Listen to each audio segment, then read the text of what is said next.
جی بلال بھائی اللہ کا نام لے کے شروع کریں. اعوذ باللہ من الشیطان الرجیم بسم اللہ الرحمن الرحیم اللہم صلی علی محمد وعلی آل محمد. السلام علیکم ورحمۃ اللہ. وعلیکم السلام ورحمۃ اللہ. میرا پہلا کویشچن ہے، چہرے کی پلاسٹک سرجری کروانا شرعی اعتبار سے جائز ہے کیا؟ ہاں جی، یہ مشکل سوال ہے.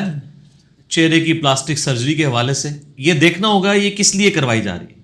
اگر کسی شخص کا یعنی ایکسیڈنٹ کے دوران چہرہ ڈیمیج ہو گیا پھر تو الگ چیز ہے، وہ تو بالکل ضرور کروانی چاہیے. سنن ابی داؤد میں صحیح سند کے ساتھ یہ حدیث ہے، مشکات میں بھی آپ کو مل جائے گی کتاب اللباس چیپٹر کے اندر، کہ نبی صلی اللہ علیہ وآلہ وسلم کے مبارک زمانے میں ایک صحابی کی ناک کٹ گئی تھی. تو آپ صلی اللہ علیہ وآلہ وسلم نے انہیں حکم دیا کہ یہ چاندی کی ناک لگوا لیں. انہوں نے چاندی کی ناک لگوائی تو اس میں بدبو پڑ گئی. ظاہر ہے چاندی جو ہے آپ کو پتہ ہے اس میں زنگ لگ جاتا ہے. پھر آپ نے حکم دیا کہ سونے کی ناک لگوائی جائے. ظاہر اب ناک ہی کٹی ہو تو بندے کا حسن چہرے کا مان پڑ جاتا ہے. تو آپ صلی اللہ علیہ وآلہ وسلم نے اگرچہ مرد کے لیے سونا حرام ہے لیکن سونے کی ناک لگوانے کا حکم فرما دیا. اس سے یہ بات پتہ چلی کہ اگر کسی شخص کی ناک کٹ جائے تو وہ ناک بھی لگوا سکتا ہے. اسی طریقے سے اگر دانت کسی کا ٹوٹ گیا ہے اور وہ سونے کا دانت لگوانا چاہتا ہے وہ لگوا سکتا ہے. اب وہ حکم نہیں لگے گا کہ جی وہ مرد پہ سونا حرام ہے. یعنی یہ کیٹاسٹرافک کنڈیشن ہے، چونکہ سونا واحد میٹل ہے آن دا فیس آف ارتھ جس کو آپ اگر 1000 سال کے لیے بھی زمین میں بھی دفنا دینا، پانی کے اندر پھینک دیں، اس کو زنگ نہیں لگے گا. اور سونے کی اگر تاریں ہوتی نا تو بجلی کبھی ضائع نہ ہوتی. 100% یہ کنڈکٹیوٹی ہے اس کی سونے کی، لیکن وہ مہنگی بہت ہے. تو پلاسٹک سرجری بھی اگر کسی کے اس طریقے سے کوئی ڈیمیج ہو گیا معاملہ وہ کروانا چاہتا ہے ضرور کروائے. لیکن میرا خیال ہے جو عموماً سوال کیا جاتا ہے نا پلاسٹک سرجری کا، وہ یہی ہوتا ہے کہ کوئی عورت بوڑھی ہو گئی ہے اور اب وہ اس کی کھال کھینچ کے اس کو سیدھا کرنا چاہتی ہے، تو یہ تو بالکل غرر میں آتا ہے اور یہ اللہ کی تخلیق بدلنا ہے اس حوالے سے، اور یہ بالکل گناہ ہے.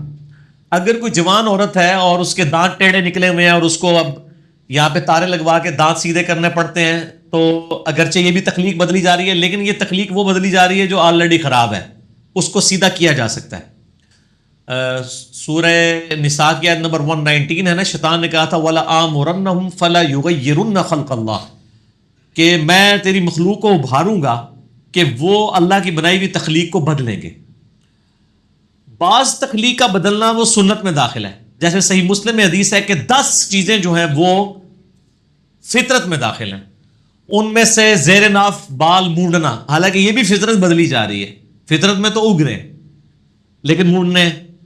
اور اس میں یہ ہے کہ داڑھی رکھنا، داڑھی کو نہ مونڈنا فطرت ہے، زیر ناف بالوں کو مونڈنا فطرت ہے، مونچھوں کو پس کرنا، بغلوں کے بال صاف کرنا، اور اسی طریقے سے ختنے کروانا. اب ختنہ تو اوریجنلی تو بغیر ختنے کے تو نہیں انسان پیدا ہوتا، لیکن یہاں پہ ختنہ کروانا یعنی اس تخلیق کو بدلنا فطرت ہے.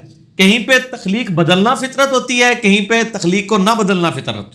یہ ڈیفائن جو ہے وہ پھر وقت کا پروفٹ کرتا ہے. تو یہ والی جو سرجری ہے جس میں کوئی بوڑھی عورت جو ہے وہ اس طریقے سے جوان دکھنا چاہ رہی ہے، وہ جو ہے ظاہر غرر میں آتا ہے، وہ ظاہر اسی طریقے سے گزارے. البتہ اگر اس کو کوئی ایسا سکن کا ایشو ہو گیا ہے، کوئی بیماری لگی ہے، اس کی ریموول کے لیے اس کو کوئی ایسا معاملہ کرنا پڑتا ہے، اب وہ الگ بات ہے. بیماری میں تو پھر ساری کی ساری چیزیں جو ہیں وہ کیٹاسٹرافک ہوں گی، وہ حلال ہو جائے گی. ٹھیک ہو گیا. اگلا کویشچن ہے، پانی کے پاک یا ناپاک ہونے کا فیصلہ کیسے کریں؟ میں نے پچھلی دفعہ بتایا تھا کہ اس کے اوپر تو اجماع ہے، اور مشکات میں آپ طہارت والا چیپٹر کھول لیں، بخاری مسلم میں بھی، کہ پانی کا اگر رنگ بو اور ذائقہ تبدیل نہیں ہوا ہوا تو وہ پانی پاک ہی تصور کیا جائے گا. رنگ تبدیل ہونے سے مراد یہ نہیں ہے کہ اب بعض جگہ تو مٹیالے کلر کا پانی ہوتا ہے مٹی کی وجہ سے، اب مٹی کی وجہ سے جو کلر تبدیل ہوا ہے وہ پانی پاک ہی رہے گا. یعنی رنگ یہ ہے کہ اگر اس میں کوئی ایسا رنگ آتا ہے جس سے آپ کو یہ شائبہ ہوتا ہے کہ اس میں کوئی گندگی والی چیز ہوئی ہے، تو اگلا ٹیسٹ کیا پرفارم ہوگا کہ آپ کلی رکھ کے اس کا ذائقہ چیک کریں گے یا اس کی بو سونگیں گے. اگر ذائقہ اور بو میں فرق آ گیا ہے اور تعفن والی چیز ہے اور آپ کو پتہ چل گیا ہے کہ کوئی مرا ہوا جانور اس میں گرا ہوا تھا، اس کا تعفن اس قدر پھیل گیا ہے، یا اسی طریقے سے اس میں یعنی پیشاب کی بہت زیادہ گٹر کا پانی مل گیا ہے، تو وہ ظاہر ہے وہ پانی ناپاک ہوگا. باقی جو دریاؤں کے اندر گٹروں کا پانی بھی جا رہا ہوتا ہے لیکن دریا کا پانی جو ہے وہ دہ در دہ ہوتا ہے، دہ در دہ فک کٹر میں یعنی بہت زیادہ ہوتا ہے تعداد میں، اس میں اگر کوئی چیز ڈل جائے وہ ناپاک نہیں ہوتی. اسی طریقے سے ایک بڑا تالاب ہے, اس میں یعنی فقہا کا اتفاق ہے کہ اگر وہ 10 فٹ بائی 10 فٹ کا ہوگا اور 10 بائی 10 گز کی لمبائی چوڑائی, اور یہ فٹ جو ہے وہ شرعی گز ہوں گے جو 1.5 فٹ کا ہوتا ہے. شرعی گز جو ہے یہ ایک ہاتھ ہوتا ہے نا, 1.5 فٹ. تو یعنی آپ 15 فٹ بائی 15 فٹ, ہمارا جو فٹ پاؤنڈ سسٹم میں 15 فٹ بائی 15 فٹ کا اگر کوئی تالاب ہو تو وہ اتنا بڑا تالاب ہے کہ اس کے اندر اگر کوئی ناپاک چیز تھوڑی سی تعداد میں پھینکی جائے تو وہ پانی ناپاک نہیں ہوگا. اس طریقے سے گندے کپڑے اس میں دھوئے جائیں تو وہ کپڑے پاک ہو جائیں گے. اس سے کم والا اگر ہوگا تو وہ کپڑے بھی ناپاک ہی رہیں گے, پانی بھی ناپاک ہوگا. تو رنگ, بو اور ذائقہ, یہ 3 چیزیں اس کی چیک کرنی ہوگی. باقی زیادہ وہم کرنے کی ضرورت نہیں. عام ہم جو کیچڑ وغیرہ بارش کی وجہ سے سڑکوں پہ ہوتا ہے, یہ پاک ہی تصور کیا جائے گا جب تک کہ آپ کو کنفرم نہ ہو کہ اس کے اندر کوئی گٹر کا پانی شامل نہیں ہوگا. کیونکہ مٹی تو فی نفسی پاک ہے, وہ اگر آپ کے جسم کے ساتھ لگ جاتی ہے, چاہے وہ گیلی فارم میں لگے بارش کے پانی سے, چاہے خشک, وہ پاک ہی, اس میں وہم کرنے کی ضرورت نہیں. حتیٰ کہ ابو داؤد میں ایک حدیث ہے, کچھ عورتوں نے نبی علیہ السلام کو شکایت کی کہ ہم مدینہ شریف میں گلیوں سے گزرتی ہیں تو ہمارا پیرہن جو ہے وہ بڑا ہوتا ہے, بعض اوقات یہ مٹی میں نیچے یعنی رگڑ کھا رہا ہوتا ہے, ہمیں شک ہی رہتا ہے ہمارے کپڑے ناپاک ہیں کہ پاک ہیں. تو آپ صلی اللہ علیہ وآلہ وسلم نے فرمایا کہ اس ناپاک مٹی کے بعد کیا کوئی پاک پورشن بھی مٹی کا آتا ہے؟ تو عرض کیا گیا آتا ہے. فرمایا جب اس سے رگڑ کھاتا ہے تو وہ پاک ہو جاتا ہے. اس طریقے سے آپ کی جو جوتیاں ہیں جن کے تلوے سیدھے ہوتے ہیں, جن میں یعنی وہ امپریشن نہ بنے ہوئے ہوں, جیسے خصوں کے تلوے ہوا کرتے تھے پہلے زمانے میں, تو تلوا سیدھا ہی ہوتا تھا. اس طرح کی جوتیاں جو ہیں وہ زمین پر رگڑ کھانے سے پاک ہی ہو جاتی ہیں, وہ ناپاک رہتی ہی نہیں ہیں. ایسی جوتیوں کے ساتھ آپ مسجد میں بھی نماز پڑھ سکتے ہیں بشرطے کہ قالین نہ ہو, وہاں پہ بھی فرش ہی ہو. آج کل والی جو مسجدیں یہ قالین والی ہیں, اس میں تو آپ صاف جوتیوں کے ساتھ بھی نہیں جائیں گے جب تک کہ بالکل نیا جوڑا نہ ہو جس کے نیچے کچھ نہ ہو, آپ یعنی بازار سے خریدیں اور اندر جا کے پہنیں. وہ تو صحیح بخاری میں حدیث موجود ہے, نبی علیہ السلام نے بھی, صحابہ نے بھی جوتیوں میں نماز پڑھی ہے. آج بھی ہمارے جو فوجی حضرات ہیں سیاچین میں, باقی جگہوں میں جوتیوں سمیت نماز پڑھتے ہیں. اگر وہ پاک ہوں گی تو آپ نماز پڑھ سکتے ہیں, ان کے اوپر مسح بھی کر سکتے ہیں. ایک دفعہ وضو کر کے آپ جرابیں چڑھا کے بوٹ پہن لیں تو مسح بھی کر سکتے ہیں. تو یہ یعنی ناپاکی کے اعتبار سے ان چیزوں کو دیکھنا ہوگا. ٹھیک ہوگا جی. نیکسٹ کوشچن ہے جی, کیا مسلمان صدقے کے پیسے سے ہندوؤں کو کھانا کھلا سکتا ہے؟ کھلائے, کیوں نہ کھلائے.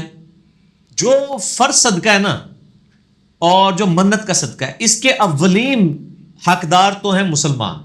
اگر مسلمان غریب آپ نے سارے بھگتا لی ہیں تو آپ ہندوؤں کو بھی دیں. ویسے اس میں کوئی ایشو نہیں ہے جو یہ کہا جاتا ہے نا کہ جی وہ غیر مسلم کو آپ صدقے میں سے نہیں. بھائی آپ جس کو بھی کھانا کھلائیں گے وہ اللہ کے حضور, اللہ نے قرآن پاک میں کہیں یہ مینشن نہیں کیا کہ آپ نے صرف غریبوں کو یعنی مسلمان غریبوں کو کھلانا ہے. وہ تو کیٹاگوریکل مینشن ہوا ہے کہ خود بھی کھاؤ, غریبوں کو بھی کھلاؤ. نبی علیہ السلام تو تلیف قلب کے لیے غیر مسلموں کو مال غنیمت میں سے بھی دے دیا کرتے تھے کہ ان کا دل اسلام کی طرف جھک جائے. تو اس طرح کا یعنی صدقہ خیرات کیا جا سکتا ہے, کرنا چاہیے, کیوں نہیں کرنا چاہیے. ٹھیک ہو. نیکسٹ کوشچن ہے جی, کیا سیکولرزم کی آئیڈیالوجی کو صحیح سمجھنا حرام ہے؟ مشکل سوال ہے جی. سیکولرزم سے مراد کیا لے رہے ہیں, پہلے تو آپ یہ کلیئر کریں.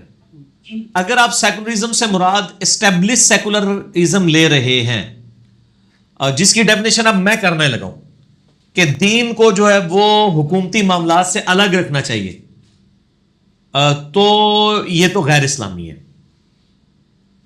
یعنی اسلام اپنا غلبہ چاہتا ہے, ظاہر ہے اللہ تعالیٰ نے یعنی زکوٰۃ کا نظام دیا ہے اکانومی کے اعتبار سے, اس کو تو آپ نے امپلیمنٹ کرنا ہے. اس طریقے سے اسلامک سزائیں ہیں. اب آپ کہیں گے جی اگر چور چوری کرتا ہے تو اس کے ہاتھ نہیں کٹیں گے, دین کو الگ رکھیں اور ہمارا ملک سیکولر ہے, تو یہ تو سیکولرزم تو حرام ہے. ٹھیک ہے نا جی. اور اس قسم کے سیکولرزم کی تو کوئی اسلام کے اندر گنجائش نہیں. لیکن اگر سیکولرزم سے مراد اگر کوئی یہ لے رہا ہے کہ آپ کو مذہبی آزادی ہے اپنی, آپ جو مرضی کریں, اور آپ جس کمیونٹی سے بلانگ رکھتے ہیں آپ کے فیصلے جو ہیں وہ آپ کے مذہب کے مطابق کیے جائیں گے, پھر تو بالکل ٹھیک ہے. اس میں کوئی اس سیکولرزم سے کوئی حرج نہیں ہے. بلکہ میں آپ کو بتاؤں پرسنلی, یعنی ہمیں تو یعنی ایک مذہبی قسم کی جو حکومتیں ہیں نا ان سے تو ڈر ہی لگتا ہے. یعنی پاکستان کے اندر اگر ایک فرقے کی حکومت آ گئی مذہبی طبقے کی, وہ دوسرے کو پرسیکیوشن کرے گا. آپ دیکھ لیں جو لوگ اپنی مسجدوں میں دوسرے فرقوں کے لوگوں کو نماز نہیں پڑھنے دیتے ہیں, آپ ان سے کیسے ایکسپیکٹ کریں گے کہ کل کو ان کی حکومت آ جائے تو وہ آپ کو اپنی مسجد میں بھی نماز پڑھنے دیں. تو ایسے مذہبی یعنی حکومت جو کسی ایک خاص فرقے کو سپورٹ کرے، باقیوں کو جو ہے وہ تشدد کا نشانہ بنائے، اس سے تو کروڑ ہا درجے بہتر سیکولرزم ہے وہ سوٹ کرتا ہے کہ کم از کم آپ سکون کی زندگی تو گزاریں گے نا، آپ کو خطرہ نہیں رہے گا. میں نے آپ کو کہا نا کہ میں روڈ سے گزر رہا ہوتا ہوں نا، مجھے 5-6 داڑیوں والے ٹوپیاں پہنے ہوئے یوں کر کے گھور کے دیکھے نا تو مجھے ڈر لگتا ہے.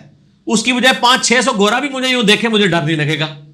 مجھے خطرہ ہی مولویوں سے ہے، اس لیے کہ مطلب دین کی دعوت دینے کی وجہ سے ان کے معاملات سٹیک پہ لگے ہیں اور یہ علمی اختلاف نہیں کرتے ہیں، اٹیمپٹس پہ جو اتر آتے ہیں. یعنی ہم تو بڑی مشکل کی زندگی ادھر گزار رہے ہیں، سیدھی سی بات ہے. اس حوالے سے ہمیں خطرہ کافروں سے نہیں ہے، یہاں پہ اپنے ملک پاکستان میں مسلمانوں سے ہر لمحے خطرہ ہے. کسی بھی وقت کوئی بھی جو ہے نا مجاہد ملت بننے کی کوشش نہ کرتے، سیدھی سی بات. اور یہ سب کے ساتھ ہی ایسے ہی.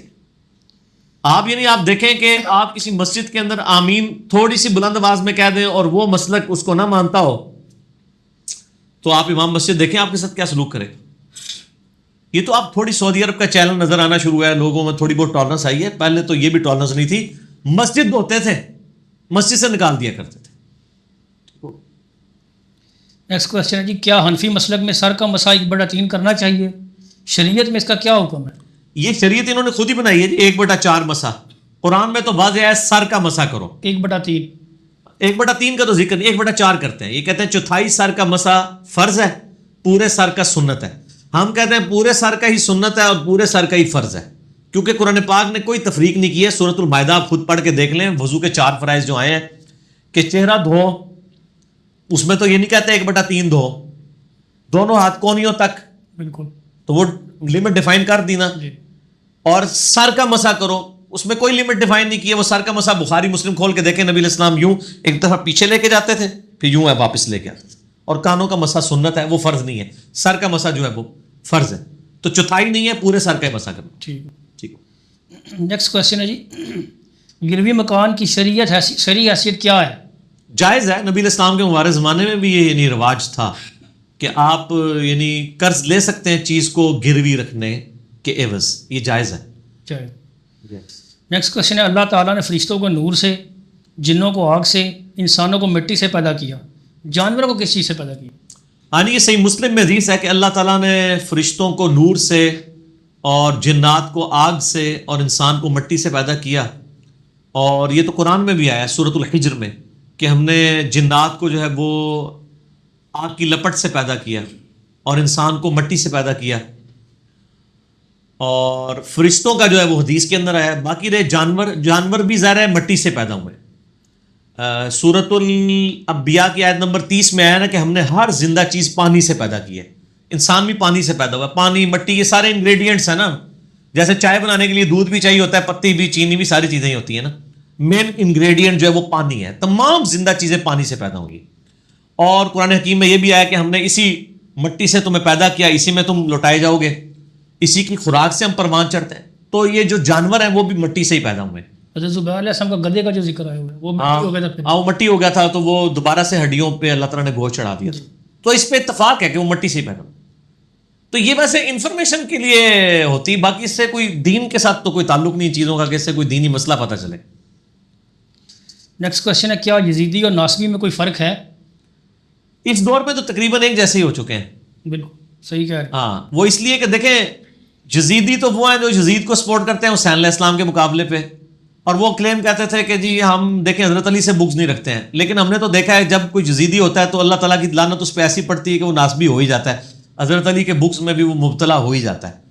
اور ایک تلخ بات کروں اگر آپ کو برا نہ لگے، ضرور. ہاں جی، سنی تقریباً سارے ہی نا تھوڑے سے ناصبی ضرور ہوتے ہیں. زکام ناصبیت کا لگا ہوتا ہے.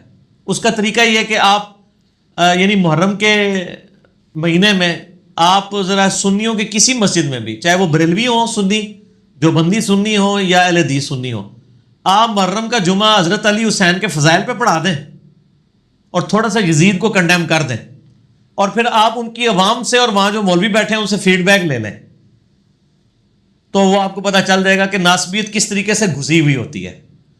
محرم میں سنیوں کا کام صرف یہ ہوتا ہے کہ ماتم کے خلاف جمعے پڑھائے جائیں. یزید کے خلاف تو جمعے نہیں پڑھائے جاتے، بلکہ اہل حدیثوں کی تو حالت یہ ہے کہ وہ تو یزید کے فضائل میں جمعے پڑھا رہے ہوتے ہیں.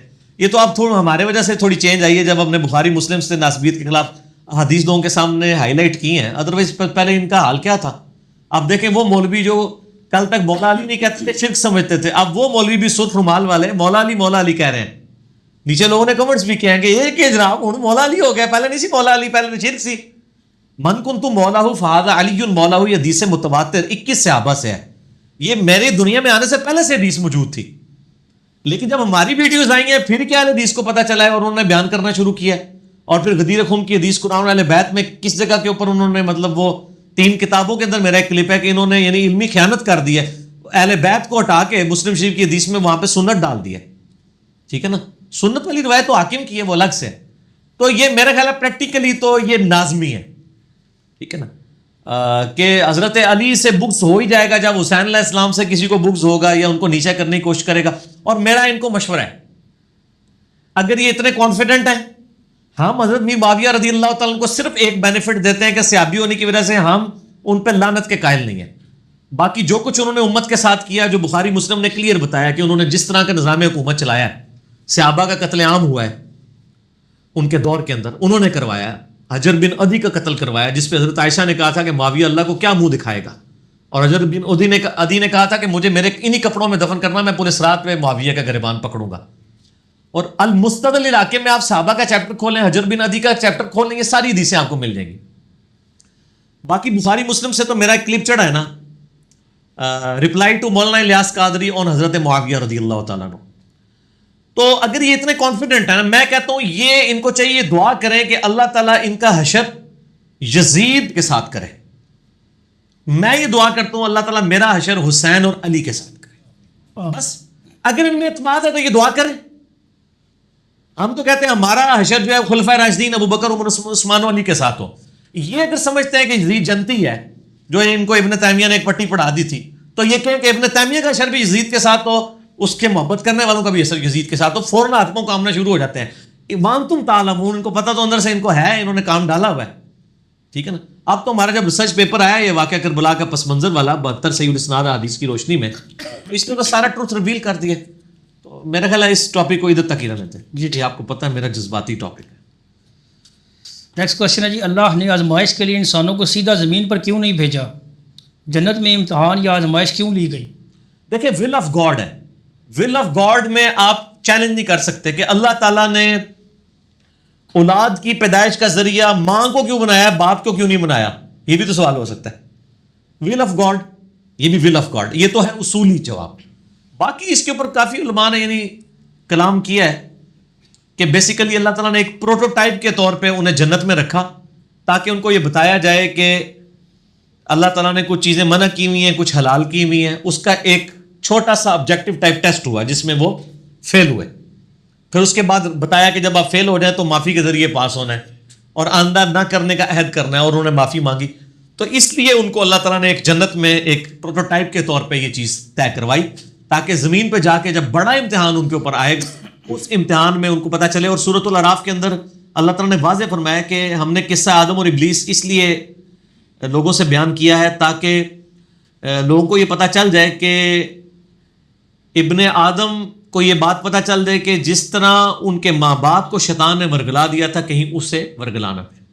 قصہ آدم اور ابلیس جو ہے نا، اس کے اوپر میری ایک یوٹیوب پہ گفتگو بھی ہے. اللہ اور ابلیس کا مکالمہ، یہ آپ ضرور دیکھیں.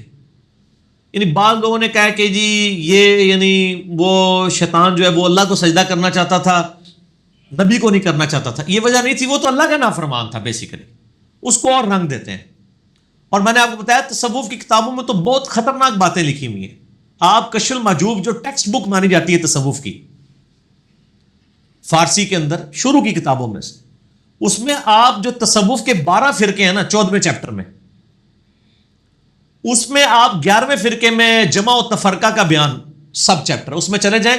اس میں انہوں نے یعنی واضح لکھا ہے کہ شیطان سے بھی اللہ نے غلطی کروائی ہے اور حضرت آدم سے بھی اللہ نے غلطی کروائی ہے جان بوجھ کے. یعنی وہی جو جبریہ کا عقیدہ وہ پریزنٹ کیا انہوں نے. تو یہ عقیدہ تو کفر ہے، انہوں نے اپنی مرضی سے کیا. اللہ تعالیٰ نے کسی کو، یہ تو شیطان کا عقیدہ تھا کہ اللہ تو نے مجھ سے غلطی کروائی، اور وہ بھی ان معنوں میں کہ وہ کہتا تھا مجھے امتحان میں کیوں ڈالا، نہ ڈالتا نہ میں غلطی کرتا. یہ شیطان نے بھی یہ بات نہیں کی تھی کہ اللہ نے مجھے غلطی کروائی، کیونکہ اس میں کاؤنٹر کوسچن اللہ نے اس سے کیا ہے کہ تجھے ابلیس کس چیز نے منع کیا کہ تو اس کو سجدہ نہ کرے، کہ جسے میں نے اپنے ہاتھوں سے بنایا؟ تو اس نے کہا تو نے اس کو مٹی سے پیدا کیا، مجھے آگ سے، یعنی اس نے بھی آگے جسٹیفیکیشن نہیں دی ہے کہ جی میں پکا موحد ہوں، توحید کو بدنام کرنے کے لیے اس طرح کے چٹکلے چھوڑتے ہیں، اور جی پکا موحد سی، جی شیطان تو بڑا موحد کوئی نہیں سی، لعنت ہے ایسے موحد ہوتے ہیں۔ ایک نہیں توحید ہے کہ جی اپنی مرضی کی گل مننی تے اللہ کی مرضی کی گل نہ مننی، یہ کوئی توحید نہیں ہے، توحید ٹوٹل اوبیڈینس کا نام ہے۔ ٹھیک ہو گیا جی ٹھیک۔ نیکسٹ کوشچن ہے جی، نبی علیہ السلام کی امت کو تمام امتوں پر کس لحاظ سے فضیلت حاصل ہے، جبکہ اگلی امتوں میں تو کشف، الہام، کرامات وغیرہ بھی ہوتی تھی، جبکہ اس امت میں ایسا کچھ بھی نہیں ہے؟ دیکھیں یہ اس سے یہ بات پتہ چلی کہ کشف، الہام، کرامات دلیل نہیں ہے اللہ کے نزدیک افضل ہونے کی۔ صحیح، یہ تو طے ہے، بخاری مسلم میں درجنوں حدیث ہیں کہ یہ امت اگلی امتوں سے افضل ہے، اور قرآن پاک میں واضح طور پہ آیا ہے کنتم خیر امت اخرجت للناس تأمرون بالمعروف وتنہون عن المنکر وتؤمنون باللہ، تم بہترین امت ہو جو لوگوں کے نفع کے لیے نکالی گئی، تم نیکی کا حکم دیتے ہو، برائی سے روکتے ہو، اور اللہ پر ایمان لاتے ہو۔ ایمان کو تیسرے نمبر پہ ذکر اس لیے کیا کہ اصل ایمان یہ ہے کہ بندہ نیکی کا کام کرے اور برائی سے روکے۔ خالی نماز روزے والا مسلمان تو بڑا سوکھا مسلمان ہوتا ہے، دعوت و تبلیغ والا کام جو ہے یہ تو یعنی یہ اتنا بڑا ہے، یہ جہاد اکبر ہے۔ قرآن میں ہے نا فلا تطع الکافرین، اے نبی علیہ السلام کافروں کی باتوں کی پرواہ نہیں کرنی، ان کی پیروی نہیں کرنی ہے آپ نے۔ وجاہدہم بہ جہادا کبیرا، سورۃ الفرقان آیت نمبر 52، قرآن کے ذریعے بڑا جہاد کرنا ہے ان کے ساتھ۔ یہ مکی آیت ہے، قرآن کی دعوت کو بڑا جہاد کہا گیا۔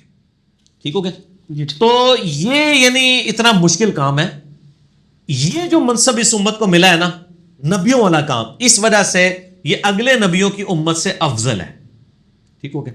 باقی نبی علیہ السلام کی نسبت تو ہے نا، خاتم النبیین ہونے کی وجہ سے ہمیں نسبت حاصل ہوئی۔ جس طرح نبی صلی اللہ علیہ وآلہ وسلم کو اللہ تعالیٰ نے کیوں سارے نبیوں پہ فضیلت دی ہے، امام الانبیاء بنایا، صحیح مسلم میں حدیث ہے شب معراج آپ نے امامت کی تھی انبیاء کرام علیہ السلام کی۔ اب کوئی پوچھے کہ کیوں؟ ول آف گاڈ، اللہ کی مرضی، آگے ان کی امت کو ول آف گاڈ، باقی ریزنز تو ہیں کہ ختم نبوت۔ پھر آپ دیکھیں اگلے نبیوں کی امتوں کا یہ حال تھا کہ حضرت موسیٰ علیہ السلام 40 دن کے لیے کوہ طور پہ گئے ہیں، اور موسیٰ علیہ السلام کے 70,000 صحابہ مرتد ہو گئے پیچھے سے، بچڑے کو خدا بنا کے۔ صحابہ ہی تھے نا، کوئی بریلوی دیوبندی والے حدیث تو نہیں تھے وہ، حضرت موسیٰ کے صحابہ ہی تھے نا۔ یہاں لوگوں نے صحابہ کو معصوم ڈکلیئر کیا ہوا ہے، قرآن میں آیا کہ حضرت موسیٰ علیہ السلام کے صحابہ مرتد ہو گئے، بچڑے کو خدا بنا لیا انہوں نے، صرف موسیٰ علیہ السلام کوہ طور پہ گئے ہوئے تھے۔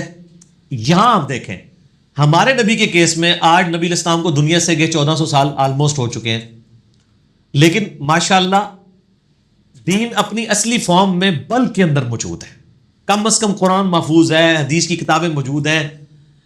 باقی شرک امت میں داخل ہوا، وہ تو نبی علیہ السلام کے اپنے کئی یعنی آپ پہ ایمان لانے والے آپ کی وفات کے بعد مرتد ہوئے، بخاری مسلم میں حدیث ہے۔ حضرت ابوبکر کے خلاف جو منکرین زکوٰۃ کھڑے ہوئے تھے، مرتد ہو گئے تھے، وہ حضور کی زندگی میں مسلمان ہی تھے، قانوناً تو وہ صحابی تھے، لیکن اس کی وجہ سے آپ علیہ السلام کی دعوت کو نقصان نہیں پہنچا۔ اس کے بعد اللہ نے فتوحات دیں اور تینوں براعظموں تک اسلام کی دعوت پہنچی۔ یہ کام ہمارے نبی کے ساتھ بھی ہوا کہ آپ کے ساتھی بھی آپ کے بعد مرتد ہوئے، لیکن اس کا لاس ایز سچ اس طرح نہیں آیا۔ یہ بڑی ڈومیننٹ امت ہے، اور نبی علیہ السلام کی حدیث ہے صحیح مسلم میں کہ جنت کا دروازہ جو ہے اس وقت تک نہیں کھلے گا جب تک میں نہیں جنت کے دروازے پہ جاؤں گا۔ نبی علیہ السلام داخل ہوں گے، سب سے پہلے نبی علیہ السلام کی امت کا حساب ہوگا، لیکن یہ ساری فضیلتیں اس وقت ہیں کہ جب آپ یعنی کام بھی وہ والے کریں، خالی نسبت لے کے نہ بیٹھے رہیں، لیکن اس نسبت کی لاج بھی رکھنی چاہیے، ٹھیک ہے نا۔ باقی اس امت نے جو کام ڈالے ہیں وہ تو اگلی آج تک کسی نبی کی امت نے ان کی اولاد کو تو ذبح نہیں کیا نا۔ یہ اسی نبی کی امت ہے جس نے حضور کی وفات کے 50 سال کے بعد حضرت حسین علیہ السلام سمیت ان کے پورے گھر کو ذبح کر دیا ہے۔ تو یہ امت کے کھاتے میں یہ بھی ڈیبٹ ڈلے ہوئے ہیں، صرف کریڈٹ نہیں ہے، کیا تو بہت کچھ ہے انہوں نے بھی۔ ٹھیک ہو گیا جی۔ نیکسٹ کوشچن ہے جی، مولانا مودودی حنفی مسلک سے تھے؟ اگر نہیں تو ان کا مسلک کون سا تھا؟ مولانا مودودی حنفی نہیں تھے، یہ طارق جمیل صاحب کہتے ہیں وہ کٹر حنفی تھے، کٹر حنفی نہیں تھے۔ یہ تو آپ حنفیوں سے پوچھیں وہ کٹر حنفی تھے کہ نہیں، وہ کہتے ہیں ساڑھا لاکھ کی پانچڑ ہے مودودی نے۔ مودودی صاحب کے بارے میں ایک جملہ بولوں گا، مودودی صاحب نے حنفیوں کو حنفی نہیں رہنے دیا، وہ کچھ اور بنے نہ بنے حنفی نہیں ان کو رہنے دیا، انہوں نے کم از کم دماغ کی بریکیں کھول دی۔ تو وہ کتاب و سنت کے ماننے والے تھے۔ اور میں آپ کو ایک اور بات بتاؤں، اکثر لوگ مودودی صاحب کی تفہیم القرآن پہ اعتراضات کرتے ہیں، میں کہتا ہوں آپ خود ذرا پڑھ کے دیکھیں۔ وہ کہتے ہیں نہیں مودودی صاحب جگہ جگہ لکھتے ہیں تفہیم القرآن میں یہ کہتا ہوں، تو انہوں نے نیا دین پیش کیا. اب یہ اسی طریقے سے جیسے آپ قرآن سے جملہ اٹھا لیں کہ قرآن میں لکھا ہے نماز کے قریب مت جاؤ, لکھا ہوا ہے, آگے لکھا ہے جب تم نشے کی حالت میں ہو.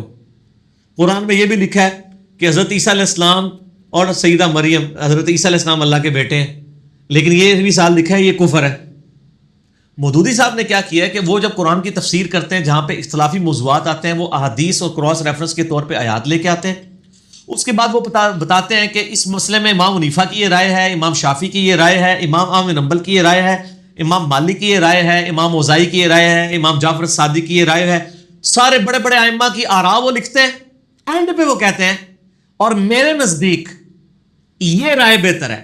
یہ رائے ان میں سے اماموں میں سے کسی کی ہوتی ہے, ان کی اپنی گھر بنائی ہوئی نہیں ہوتی ہے. سمجھ آئی؟ تو اس میں کون سا جرم ہے؟ ٹھیک ہے, بالکل ٹھیک. تو یہ انہوں نے جملہ پکڑا کہ وہ اپنی رائے پیش کر رہے ہوتے ہیں. وہ پہلے سارے اماموں کی رائے ڈسکس کرتے ہیں, اس کے بعد وہ بتاتے ہیں کہ اس مسئلے میں امام حنیفہ کی رائے بہتر ہے, میرے نزدیک یہ رائے بہتر ہے. وہ میرے نزدیک جو رائے بہتر کہہ رہے ہوتے ہیں نا وہ آلریڈی ڈسکس کر چکے ہوتے ہیں. تو وہ کئی جگہ آپ کو امام شافعی کو سپورٹ کرتے نظر آئیں گے, کئی جگہ امام حنیفہ رحمہ اللہ کو سپورٹ کرتے نظر آئیں گے, کئی جگہ امام مالک کو نظر آئیں گے. اس سے یہ بات تو کلیئر ہو گئی کہ وہ حنفی نہیں تھے, ورنہ تو وہ آنکھیں بند کر کے ایک ہی چیز کے پیچھے چل رہے ہوتے, ایسے تو وہ نہیں چلتے تھے. اور دوسرا میں نے مودودی صاحب کے اوپر یہ جو یعنی یہ پیڈ قسم کے علماء ہیں نا فرقوں کے جو جھوٹے الزامات لگاتے ہیں وہ بھی میں نے کلیئر کیا. اور میں عوام سے بھی ریکویسٹ کروں گا کہ مولوی تو ٹرک دی بتی مگر لانا سے ٹور پہن دو, ٹھیک ہے نا. یہ یعنی ان کی اکثریت جھوٹ بولتی ہے, اور وہ جھوٹ بولنے والوں میں سے بھی اکثریت جو ہے نا وہ جہالت کی بنا پہ بول رہی ہوتی ہے. انہوں نے اپنے بزرگوں سے یہ سنا ہوتا ہے. میں ان کو کہتا ہوں یہ خلافت و ملوکیت پہ بات کرتے ہیں, یہ قرآن پہ حلف دیں. ان کے نزدیک 3 طلاقیں 3 ہے نا, حنفی بریلوی دیوبندی سارے مفتی مجھے قرآن پہ حلف دیں کہ ہم نے خلافت و ملوکیت مکمل پڑھ کے اس کے ریفرنسز اوریجنل کتابوں سے چیک کیے ہیں, اور اگر ہم جھوٹ بول رہے ہیں تو ہماری بیوی کو ایک مجلس میں 3 طلاقیں. سارے جو ہے نا متعلقہ ہو جائیں گی ساروں کی عورتیں جتنے اس کے خلاف کلپ چڑھا رہے ہوتے ہیں. خود پڑھی نہیں ہوئی, بس ایک بدنامی جیسا میرے بارے میں کبھی کچھ چڑھا دیا کبھی کچھ چڑھا دیا, اور اس کا مجھے تو فائدہ ہو رہا ہے کیونکہ جو لوگ سنتے ہیں اصل میں مولوی سے کہوں گا تسی ہن لیٹ ہو گئے ہو, کیونکہ ان لوگوں نے سن لیا ہے. سٹارٹ کی تسی یہ جھوٹ مار لیندے نا جس طرح باقی لوگ تسی دبا لینا دب جاتا کام. ایک لوگ پڑھ لکھ گئے ہیں, دوسرا اب مسئلہ ہو گیا خراب, لوگوں نے سنا ہوا ہے, اب لوگ خود میرے حق میں کلپ چڑھا رہے ہوتے ہیں کہ یہ کہہ رہے علی بھائی نے, یہ کہہ علی بھائی نے, تو یہ کہا ہوا ہے. تو سر ہم تو چاہتے ہیں کہ ان کے علماء کی اصلی چہرے ان کی پبلک کے سامنے آئے. تو ہماری خواہش تھی کہ ہم ایک گرم تولیہ لے کے نا ان کے چہرے پہ پھیر کے نا ان کا اصل میک اپ کے اندر والا چہرہ دکھاتے ہیں, لیکن وہ لوگ خود ہی کر رہے ہیں, ان کی عوام خود ہی کر رہی ہے کہ اچھا آپ نے یہ کہا علی بھائی نے یہ کہا ہوا ہے, ٹھیک ہو گیا نا جی. تو بڑا اچھا ہو رہا ہے, علماء کے جھوٹ اب پکڑے جا رہے ہیں. پہلے اصل میں سوشل میڈیا نہیں تھا نا, تو جیسے سیاست دانوں کی 2 نمبریاں نہیں پکڑی جاتی تھی نا, تو آپ دیکھیں نا وہ کیسے پکڑی جا رہی ہیں. ابھی وہ مجھے کل بھی آج وہ چیف جسٹس کی خبر سن رہا تھا, وہ کراچی میں ایک بندے نے تھپڑ مارا تھا, پرائم منسٹر نے خود بھی اس کے اوپر پلنٹی ڈالی تھی. بہت اچھا سٹیپ لیا ہے, کسی بھی پرائم منسٹر نے پہلی دفعہ جرت کی ہے کہ اپنی پارٹی کے بندے کے اوپر ڈسپلنری ایکشن لیا ہے. چیف جسٹس 30 لاکھ کا اس کے اوپر جرمانہ, اس کے لیے 30 لاکھ کچھ نہیں ہے, لیکن یہ ہے کہ کم از کم یعنی اس طریقے سے ان لوگوں کو عقل تو ٹھکانے آئے گی. نیکسٹ کوشچن ہے جی, کیا کھانا کھانے کے بعد میٹھا کھانا سنت ہے؟ یہ سنی سنائی بات ہے, ہم نے تو کہیں نہیں پڑھا. اچھا میں یہ بتا دوں, یہ بعض لوگ پوچھیں گے کہ وہ چیف جسٹس نے 30 لاکھ کا جرمانہ ڈالا ہے, یہ اسلام میں حرام ہے یا حلال ہے؟ تعزیر کے طور پہ قاضی کوئی بھی جرمانہ ڈال سکتا ہے, تعزیر کے طور. ایک تو ہے نا حدود, اللہ کی حدود تو ڈیفائن ہے کہ چور کے ہاتھ کٹیں گے, وہ بھی ایک خاص لمٹ تک جب چوری کرے گا, یہ نہیں کہ ہر بندے دے ہاتھ کاٹ دینے نے, اس میں بھی سرکمسٹانسز دیکھنے. زانی کی بھی حد ہے, یہ ہوتی ہے حدود. مسئلہ 46 ہے میرا, حدود میں جو اللہ نے ڈیفائن کر دی ہیں. کچھ ایسی سزائیں ہیں جو اللہ نے ڈیفائن نہیں کی. مثلا اگر کوئی لڑکا کسی لڑکی کو چھیڑتا ہے کالج کے بعد کھڑے ہو کے, آپ قرآن حدیث میں کیا سزا ہے اس کی؟ اس کے لیے پھر تعزیر ہوتی ہے. تعزیر کے لیے جج کو اختیار دیا گیا کہ وہ اس کے اوپر کر سکتا ہے. جیسے انڈیا میں مجھے بڑی خوشی ہوئی کہ یہ تعزیر کی گئی کہ انہوں نے وہ جو لڑکے لڑکیوں کے کالج کے باہر کھڑے ہو کے ان کو واضح کستے تھے نا, تو ان کے جج نے ڈیسیژن کیا کہ ایک بڑا سا پنجرا بنوایا جائے اسی کالج کے سامنے, اور ان لڑکوں کو اس پنجرے میں رکھا جائے. جہاں وہ کھڑے ہو کے چھیڑتے تھے نا لڑکیوں کو, سامنے پنجرے میں آپ آئیں. ٹھیک ہو گیا. اس قسم کی. اسی طریقے سے اسلام میں آپ کو کئی تعزیرات ایسی ملیں گی. یعنی اس وقت قاضیوں نے فیصلہ کیا کہ جی آپ جو ہے نا وہ اس شخص کے چہرے پہ کالک مل کے گدے پہ بٹھا کے جوتیوں کا ہار پہنا کے پورے شہر میں چکر لگوائیں. اب یہ کوئی قرآن حدیث کی سزا نہیں ہے لیکن تعزیر کی ہے, یہ والی سزا دی جا سکتی. اچھا یہ وقفہ آ گیا فرحان بھائی, اس کو بند کر دیجئے. نماز عصر کے وقفے کے بعد انشاءاللہ تعالی ہم باقی انشاءاللہ سلسلہ. جی جناب, نماز عصر کے وقفے کے بعد اگلے سوالات. نیکسٹ کوشچن ہے جی, احرام کی چادر تہمت کی طرح باندھنا کیوں ضروری ہے؟ اسکرٹ یا ساڑی کی طرح باندھنا کیوں ضروری نہیں ہے؟ دیکھیں جو بخاری مسلم میں حدیث ہے نا, نبی صلی اللہ علیہ وآلہ وسلم نے احرام کی حالت میں سلا ہوا کپڑا پہننے سے منع کیا. یہ پتہ نہیں وہ کیا سمجھ رہے ہیں, میرے خیال ہے وہ عموماً لوگ جو ہے نا وہ بیلٹ باندھ کے نا اس کو سیدھا ایسے کر کے وہ تہمت باندھتے ہیں. تہمت جس طرح مرضی باندھیں, بس وہ سلی بھی نہیں ہونی چاہیے. یعنی دو انسلی چادریں ہوں. ایک بنگلہ دیش والی تہمت بھی ہوتی ہے نا جس میں وہ لفافے کی طرح یوں نیچے سے چڑھ جاتی ہے, سامنے سے سلائی ہوئی ہوتی ہے, اس میں پردہ زیادہ ہے لیکن وہ احرام کی حالت میں نہیں آپ پہن سکتے. احرام میں آپ نے وہ والی تہمت پہننی ہے جو یعنی جس کے دونوں سرے کھلے ہوئے ہوں گے, آپ نے یوں کر کے باندھنی ہے. وہ آپ چاہے تہمت کے سٹائل میں باندھ لیں, چاہے وہ جن لوگوں کو بیچاروں کو نہیں باندھنے آتی نا وہ یوں کر کے ایسے پھر اوپر بیلٹ باندھتے ہیں تاکہ نا کھل نہ جائے.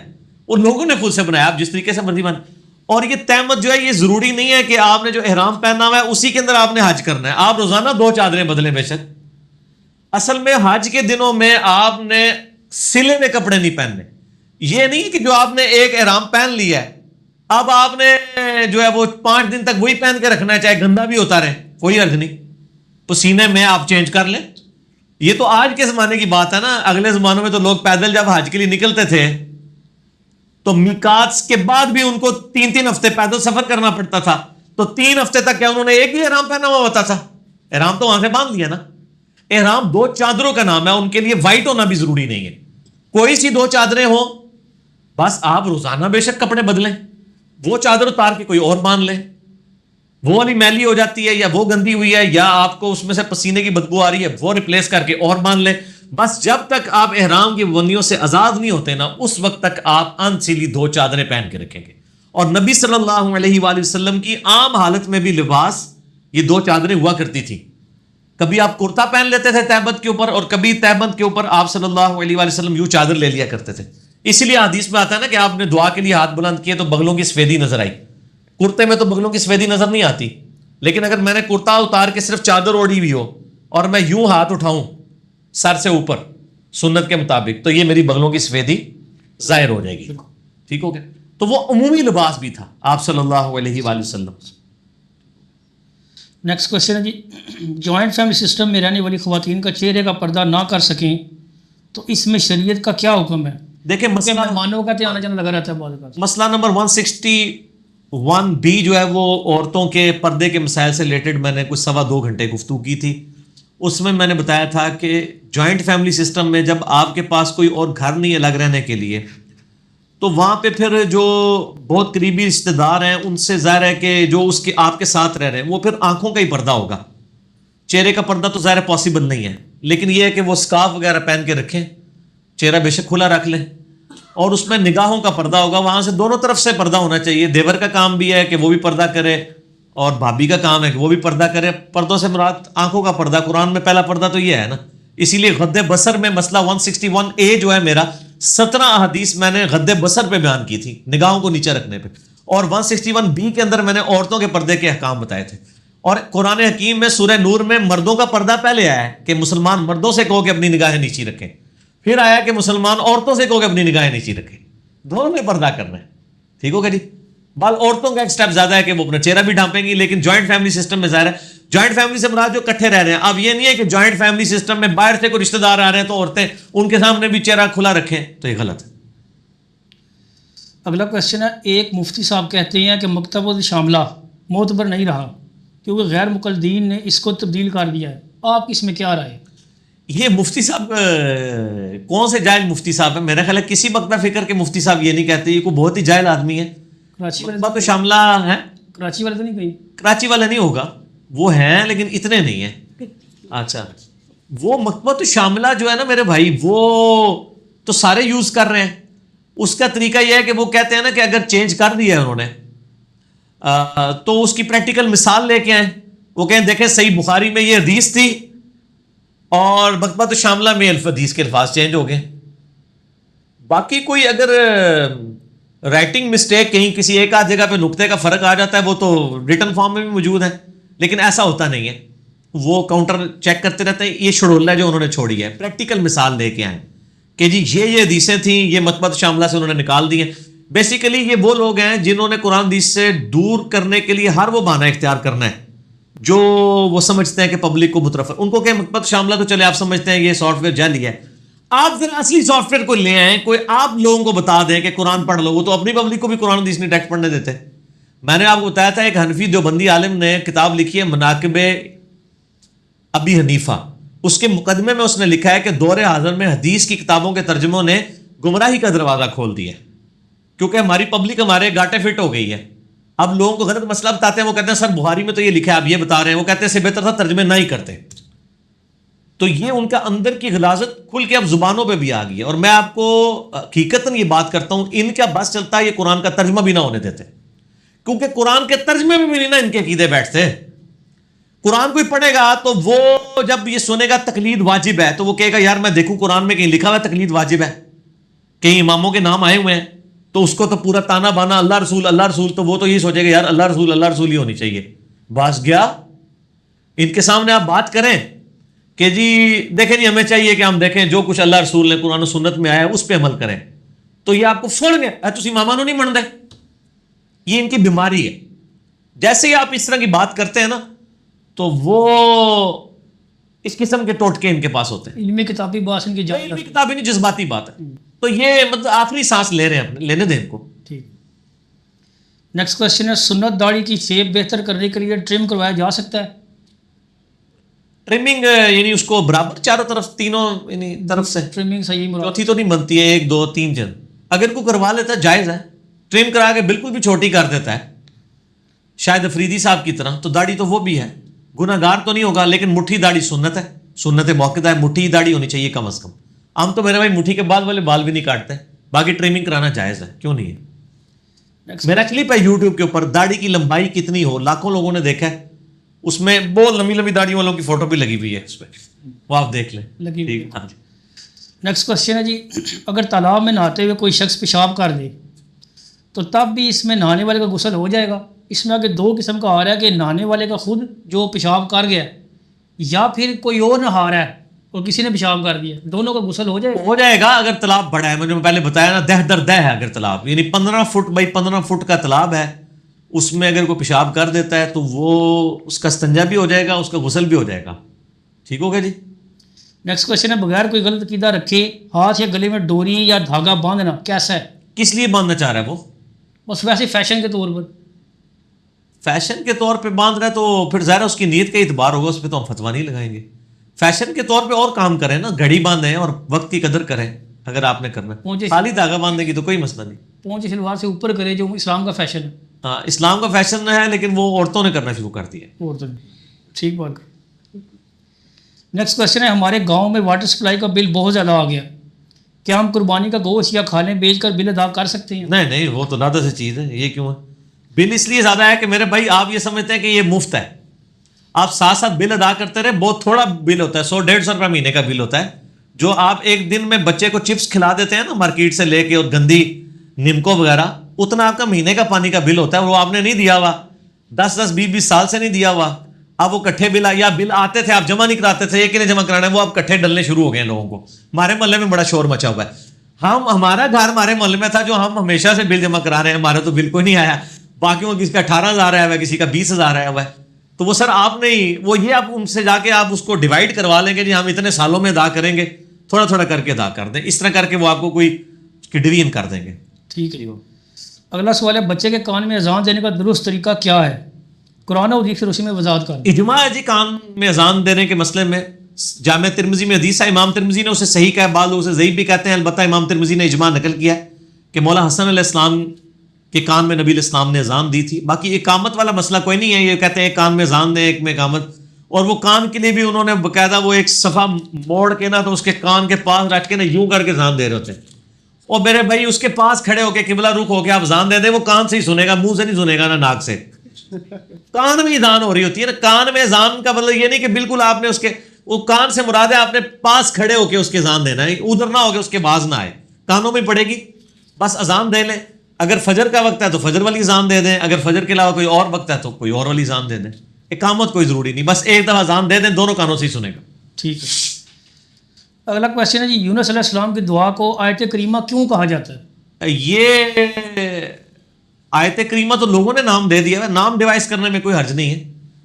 کریم یعنی کرم کہتے ہیں نا, یعنی رحمت کے لیے اکرام کا لفظ بھی استعمال ہوتا ہے کہ اللہ تعالیٰ اکرام کرتا ہے, اللہ بڑا کریم ہے. تو اس دعا کی برکت سے اللہ نے ایک پیغمبر کا اکرام کیا تھا, اس پیغمبر کا کہ جس کے بارے میں اتنے سخت الفاظ آئے سورہ الصافات میں پارہ نمبر 23 میں, کہ اگر یونس علیہ السلام اللہ کا ذکر نہ کرتے تو اسی دن مچھلی کے پیٹ سے نکالے جاتے ہیں جس دن مردے اپنی قبروں سے نکالے جائیں گے. اتنا جس پیغمبر پہ اللہ تعالیٰ کو جلال تھا, وہ جلال اللہ تعالیٰ کا اکرام میں بدل گیا اس دعا کرنے کی برکت سے. لا الہ الا انت سبحانک انی کنت من الظالمین. اور سورۃ الانبیاء میں آیا جو یہ دعا کرے گا کذالک ننجی المؤمنین, کوئی مومن بھی یہ دعا کرے ہم اسے بھی نجات دے دیں گے. اور جامعہ ترمذی میں صحیح سند کے ساتھ حدیث ہے, مشکات میں آپ کو دعاؤں والے چیپٹر میں مل جائے گی, کہ جو شخص بھی یونس علی نبینا علیہ الصلوۃ والسلام کی دعا کے ساتھ اللہ کی طرف متوجہ ہو, اللہ تعالیٰ اسے معروم نہیں لٹاتا. تو یہ آیت کریمہ جو ہے اسماء اعظم میں سے ہے. میرا یوٹیوب پہ کلپ لاکھوں لوگ دیکھ چکے ہیں. 3 وظائف, مصیبت اور پریشانی سے بچاؤ کے 3 وظائف, لا الہ الا انت سبحانک انی کنت من الظالمین, حسبنا اللہ ونعم الوکیل, یا حی یا قیوم برحمتک استغیث. یہ 3 وظائف. سبحان. تو اس میں یہ بھی ہے. تو آیت کریمہ اس لیے کہا جاتا ہے, اور باقی ناموں سے کوئی فرق نہیں ہوتا. اب درود ابراہیمی کا جو نام درود ابراہیمی ہے نبی علیہ السلام نے نہیں رکھا, ہم کہتے ہیں اسے. بخاری مسلم تو اتنا ہی ہے کہ درود شریف تعلیم فرمایا جائے. تو نام رکھے جا سکتے ہیں, نام رکھنا کوئی بدعت نہیں ہے, نام جو مرضی رکھیں. اگلا کویشچن ہے, کیا سالگرہ منانا فضول خرچی میں شمار ہوگا؟ اگر فضول خرچی اس میں کر رہے ہیں تو فضول خرچی میں شمار ہوگا. اگر فضول خرچی نہیں کر رہے ہیں, جیسے دیکھیں آپ عام گیٹ ٹوگیدر کوئی کر لیتا ہے, کسی کی دعوت کر لیتا ہے, اس کے لیے ایک بہانہ, ایک ہمارے ٹرینڈ کے طور پہ اگر میرا یوٹیوب پہ سالگرہ اور ہیپی نیو ایئر کے اوپر کلپ بھی ہے کہ اس کے اندر غیر شرعی افعال نہ کیے جائے. فضول خرچی یہ ہے کہ آپ مطلب لائٹنگ کرا دیتے ہیں 10,000 روپے کی, یہ فضول خرچی ہے نا. اگر کوئی اس میں بلا کے غریب رشتہ داروں کو یا اپنے قریبی لوگوں کو کھانا کھلا دیتا ہے تو اس میں تو کوئی حرج نہیں, کرے بے شک کرے. نیکسٹ کویشچن ہے, کیا فوٹوگرافی کا کاروبار کرنا جائز ہے؟ ساتھ ہی اس کے میں ایک شامل کر دوں کویشچن کہ لوگ جس طرح یہ شادی بیاہ پر فلمیں بناتے ہیں, یہ جائز ہے؟ مشکل سوال ہے. اس میں صرف میں ایک یعنی اصولی جواب دوں گا کہ میں نے پہلے بھی اس کے اوپر ایڈریس کیا تھا کہ شادی بیاہ کے موقع کے اوپر وہی سین حلال ہوں گے جو عام حالت میں بھی حلال ہیں. عورتوں مردوں کا اختلاط نہیں ہونا چاہیے. اور پھر اگر کوئی ویڈیو بن بھی گئی ہے تو وہ پھر انہی لوگوں تک رہی ہے تو بڑا مشکل کام ہے. تو بہتر یہ ہے کہ شادی بیاہ کے موقع پہ مووی کی بجائے نا میاں بیوی اپنی تصویر کھنچوا لیں اور وہ اپنے البم میں لگا دیں, نیٹ پہ نہ چڑھائیں, فیس بک پہ نہ چڑھائیں. تو اس طریقے سے باقی وہ تو چھری کے ذریعے بندہ ماریں آپ یا چھری کے ذریعے آپ مرغی ذبح کریں, وہ تو اس پہ ہے. فی نفسی تو فوٹوگرافی کو یعنی برا نہیں کہا جا سکتا. باقی میرا ایک یوٹیوب پہ کلپ ہے اسلامک رولنگز اباؤٹ پکچرز, اس میں نے بتایا کہ اب تو اجماع ہو گیا ہے تصویر کے جائز ہونے کے اوپر. بالکل پہلے ہی تھا, مولویوں کو سمجھ دیر سے آئی گی. ٹھیک ہو. نیکسٹ کویشچن ہے, اگر کسی چیز پر اجماع ہو تو صحیح حدیث بھی نہیں مانی جائے گی, کیا یہ بات درست ہے؟ اور صحیح حدیث کے معاملے میں اجماع کو اہمیت دینا کیا نبی علیہ السلام کی مخالفت نہیں؟ کوئی نبی علیہ السلام کی مخالفت نہیں, اس لیے کہ وہ حدیث صحیح ہوتی ہی نہیں ہے, نمبر 1. نمبر 2, یا وہ حدیث منسوخ ہوتی ہے. اجماع کو اس لیے حجت مانا جا رہا ہوتا ہے کہ آپ کسی حدیث کو, مثلا میں مسلم شریف سے صحیح حدیث آپ کو پیش کرتا ہوں کہ نبی صلی اللہ علیہ وآلہ وسلم نے آگ پہ پکی ہوئی چیز کھائی اور اس کے بعد وضو کیا, کہ آگ پہ پکی ہوئی چیز کھانے سے وضو ٹوٹ جاتا ہے. روٹی بھی آگ پہ پکتی ہے, سالن بھی آگ پہ. اب میں یہ صحیح حدیث پیش کرتا ہوں, لیکن امت کا اجماع بتاتا ہے کہ نہیں ٹوٹتا, اس لیے کہ یہ حدیث تو صحیح ہے لیکن منسوخ ہے, یہ پرانا حکم ہے. آپ صحیح حدیث کی بات کر رہے ہیں, ہم کہتے ہیں آیت بھی ہو قرآن کی, وہ بھی نہیں مانی جائے گی جو منسوخ ہو چکی ہوئی ہے. جیسا کہ جب تک زنا کی حد نازل نہیں ہوئی تھی سورہ نساء میں, سورہ نور کے اندر, سورہ نساء میں پہلا حکم کیا آیا تھا کہ جو عورتیں بدکاری کریں تو ان کو گھر میں ہی رکھو یہاں تک کہ وہ ختم ہو جائیں, یعنی وہ مر جائیں. یعنی اپنی زندگی پوری کریں، یعنی ان کو بھوکا رکھنا ہے، یا پھر اللہ ان کے لیے کوئی راستہ نکالے. پھر اللہ نے راستہ نکالا جب زنا کی حد آ گئی کہ اگر وہ غیر شادی شدہ ہے تو 100 کوڑے لگائے جائیں گے، شادی شدہ ہے تو سنسار کیا جائے گا. تو اب قرآن کی آیت تو ہے کہ ایسی عورت جو زنا کرے اس کو قید کر دیا جائے، اپنے گھر میں ہی رکھا جائے، وہاں سے باہر نہ نکلے، لیکن یہ منسوخ ہو چکی ہے. تو حدیث ہو یا آیت ہو جو منسوخ ہو چکی ہے، وہ اس لیے کہا جاتا ہے کہ اجماع اگر امت کا کوئی چیز ٹرانسفر کر رہا ہے تو وہ یا تو حدیث ہی ضعیف ہے جو آپ پیش کر رہے ہیں، یا حدیث صحیح ہے لیکن منسوخ ہو چکی ہوئی ہے. اس لیے امام شافعی کا یہ قول ہے کہ صحیح حدیث بھی اجماع کے خلاف ہوگی تو نہیں مانی جائے گی. وہ یہ نہیں کہہ رہے کہ وہ حدیث غلط ہے، وہ یہ کہہ رہے ہیں وہ حدیث منسوخ ہوئی ہے یا اس کی سند ٹھیک نہیں ہوگی. ٹھیک ہو گیا؟ ٹھیک ہو. یہ بات سمجھنے کی ضرورت ہے. جزاک اللہ. نیکسٹ کوشچن ہے، مجتہد اگر اجتہاد کرے تو اگر اس کا اجتہاد درست ہو تو 2 اجر، اگر اجتہاد غلط ہو تو 1 اجر. تو کیا چاروں اماموں میں سے 3 کو 1 اجر اور جس کا درست ہو اس کو 2 اجر ملیں گے؟ اور جس کا ہر اجتہاد ہی غلط ہو اس کو اجر ملنا چاہیے، اس کو ایک بھی نہیں ملنا چاہیے. نہیں، جس امام کے سارے اجتہاد غلط ہوں اس کو اجر ملنا چاہیے، بالکل. پھر قرآن کے بھی خلاف ہوں. ٹھیک ہے، میرا مسئلہ 197 دیکھ لیں، اماموں کی گستاخی کا الزام میرے پہ لگایا گیا تھا نا، تو میں نے جواب دیا ہم اماموں کو ماننے والے ہیں، ہم اماموں کی بھی ماننے والے ہیں. اماموں نے خود کہا ہماری کوئی بات قرآن و سنت کے خلاف ہو چھوڑ دیے تھے. باقی اجتہاد جو اسپیسیفکلی ہے نا، یہ یاد رکھیے گا، یہ اجتہاد والی جو حدیث ہے نا بخاری مسلم میں، یہ حکمران کے بارے میں ہے. اس میں الفاظ ہے اگر کوئی حکمران اجتہاد کرے پوری نیک نیتی سے، اس کا اجتہاد صحیح ہوا تو اسے 2 اجر، ادروائز اس سے 1 اجر. یعنی پرائم منسٹر آف پاکستان کوئی پالیسی اناؤنس کرتے ہیں اور وہ سمجھتے ہیں اس پالیسی سے غریبوں کو فائدہ ہوگا، اگر فائدہ ہو جاتا ہے تو ان کو 2 اجر ہیں، اور اگر فائدہ نہیں ہوتا تو 1 اجر ملے گا ان کی نیک نیتی کی بنیاد پہ. اچھا، لیکن ایک کام ہی بندہ غلط کر رہا ہے اور وہ کہ میں نے اجتہاد کر لیا ہے نا. جو حضرت علی کے مخالفین ہیں ان کے بارے میں بھی لوگ کہہ رہے ہوتے ہیں 1 اجر ہے. وہ حضرت علی کے مخالفین تو حکمران ہے ہی نہیں تھے، ان کو تو ویڈیو سی شو کرنی چاہیے تھی. حضرت علی اگر صحیح جنگ لڑتے ہیں نا، جنگ جمل اور صفین جو انہوں نے صحیح لڑی، میں نے بخاری مسلم ثابت کیا ہے، تو ان کے لیے 2 اجر ہیں. اگر حضرت علی غلط جنگ لڑتے تو حضرت علی کو 1 اجر ملتا. مخالفین کو تو چھوڑ دینا، وہ تو کسی کھاتے میں نہیں، وہ اجتہاد کیسے کریں گے؟ وہ تو حکمران ہے ہی نہیں، وہ تو رعایا ہے. رپٹ آف دی گورنمنٹ تو یہ تو نہیں ہے کہ ایک بندہ اپنی پارٹی بنا کے حکمران وقت کے ساتھ جو ہے وہ ٹکرا جاتا ہے، اور وہ حکمران بھی وہ ہے جو جس کے پیچھے نبی علیہ السلام کھڑے ہیں. صحیح مسلم 240، علی سے محبت نہیں رکھے گا مگر مومن، علی سے بغض نہیں رکھے گا مگر منافق. جس کی محبت ایمان کی بنیاد ہے، اس کے بارے میں ایک بندہ بدگمان ہو جاتا ہے کہ یار علی پٹھے پاسے ٹر پیا، میں نے سیدھا کرا، تیرا گیئر الٹا لگے ہے. تو یہ میں نے ساتھ کلیئر کر دیا، اجتہاد یہ ہوتا ہے. اب آ جائے اماموں کی طرف. اماموں کا تو پھر کیا بیچاروں کا لیول ہوگا. تو یہ بھی اجتہاد کیا گیا اس کے اوپر. اماموں کا جو اجتہاد والا معاملہ یہ خود اجتہاد ہے کہ جیسا حکمران اجتہاد کرے نا اسے 2 اجر ملتے ہیں. تو اس پر اجتہاد یہ ہے کہ ہمارے مولانا صاحب اگر اجتہاد کریں تو ان کو 2. یہ خود اجتہاد سے مسئلہ ہے، اس کی بنیاد ہی خود اجتہاد ہے. یہ پیٹ مسئلہ نہیں، پیٹ مسئلہ حکمران کے لیے ہے. تو جو مسئلہ ہی خود اتنے کمزور ہے کہ وہ خود اجتہادی ہے. ٹھیک ہو گیا نا جی. تو ہم اجتہاد کو مانتے ہیں قرآن سنت اجماع کے بعد. مسئلہ 197 ہے میرا، 4 اماموں کی گستاخی کا الزام، بجائے اس کے کہ میں مجھ سے کوئی مزید گستاخی ہو جائے ان کے زوم میں، حالانکہ امام ہونا تو ہمارا ماتھا چوم لے.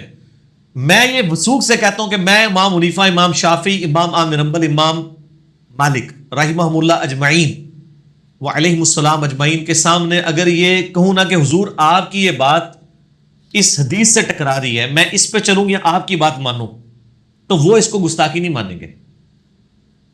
ٹھیک ہو گیا. جیسے میں نے آپ کو بتایا فقہ حنفی میں لکھا ہوا ہے کہ امام حنیفہ کی طرف منسوب قول ہے کہ دودھ چھڑانے کی عمر 2.5 سال ہے، قرآن میں لکھا ہے 2 سال ہے. تفسیر عثمانی میں دیوبندی مفتی صاحب لکھتے ہیں، آج کل جتنے مفتی وہ نکلے ہوئے نا ایکٹر قسم کے، ان کے پردادے بزرگ وہ لکھتے ہیں کہ امام حنیفہ کہتے ہیں 2 سال یا 2.5 سال، قرآن کہتا ہے 2 سال، تو ہو سکتا ہے امام حنیفہ کے پاس بھی کوئی دلیل ہو. اب قرآن سے باہر کون سی دلیل ہو سکتی ہے؟ ٹھیک ہے. اب ہم جب یہ بات کرتے ہیں کہتے ہیں بزرگوں کا مذاق اڑاتے ہیں. یار بزرگ اپنی اگر خود مذاق اڑوا کے گئے ہیں تو ہم کیا کریں؟ میں نے پچھلی دفعہ بھی جملہ بولا تھا فی البدی کہ لوگوں کی تو اولادوں کے کرتوت ماں باپ کو بھگتنے پڑتے ہیں نا. ہمارے علماء وہ ہیں جن کے بزرگوں کے کرتوت ان کی اولادوں کو بھگتنے پڑ رہے ہیں. یعنی کہ آج کل کے مفتی ان کی روحانی اولادیں ہیں نا، ان کو اپنے باپ داداؤں کے کیے ہوئے کرتوت بھگتنے پڑ رہے ہیں. ٹھیک ہے نا. تو پھر یہ کہتے ہیں ہماری سندیں ان تک پہنچتی ہیں، یہ ہوتا ہے وہ ہوتا ہے. تو بس اس طریقے سے آپ وہ لیکچر دیکھ لیں. تو امام کبھی بزرگ اس بات کا برا نہیں مانیں گے.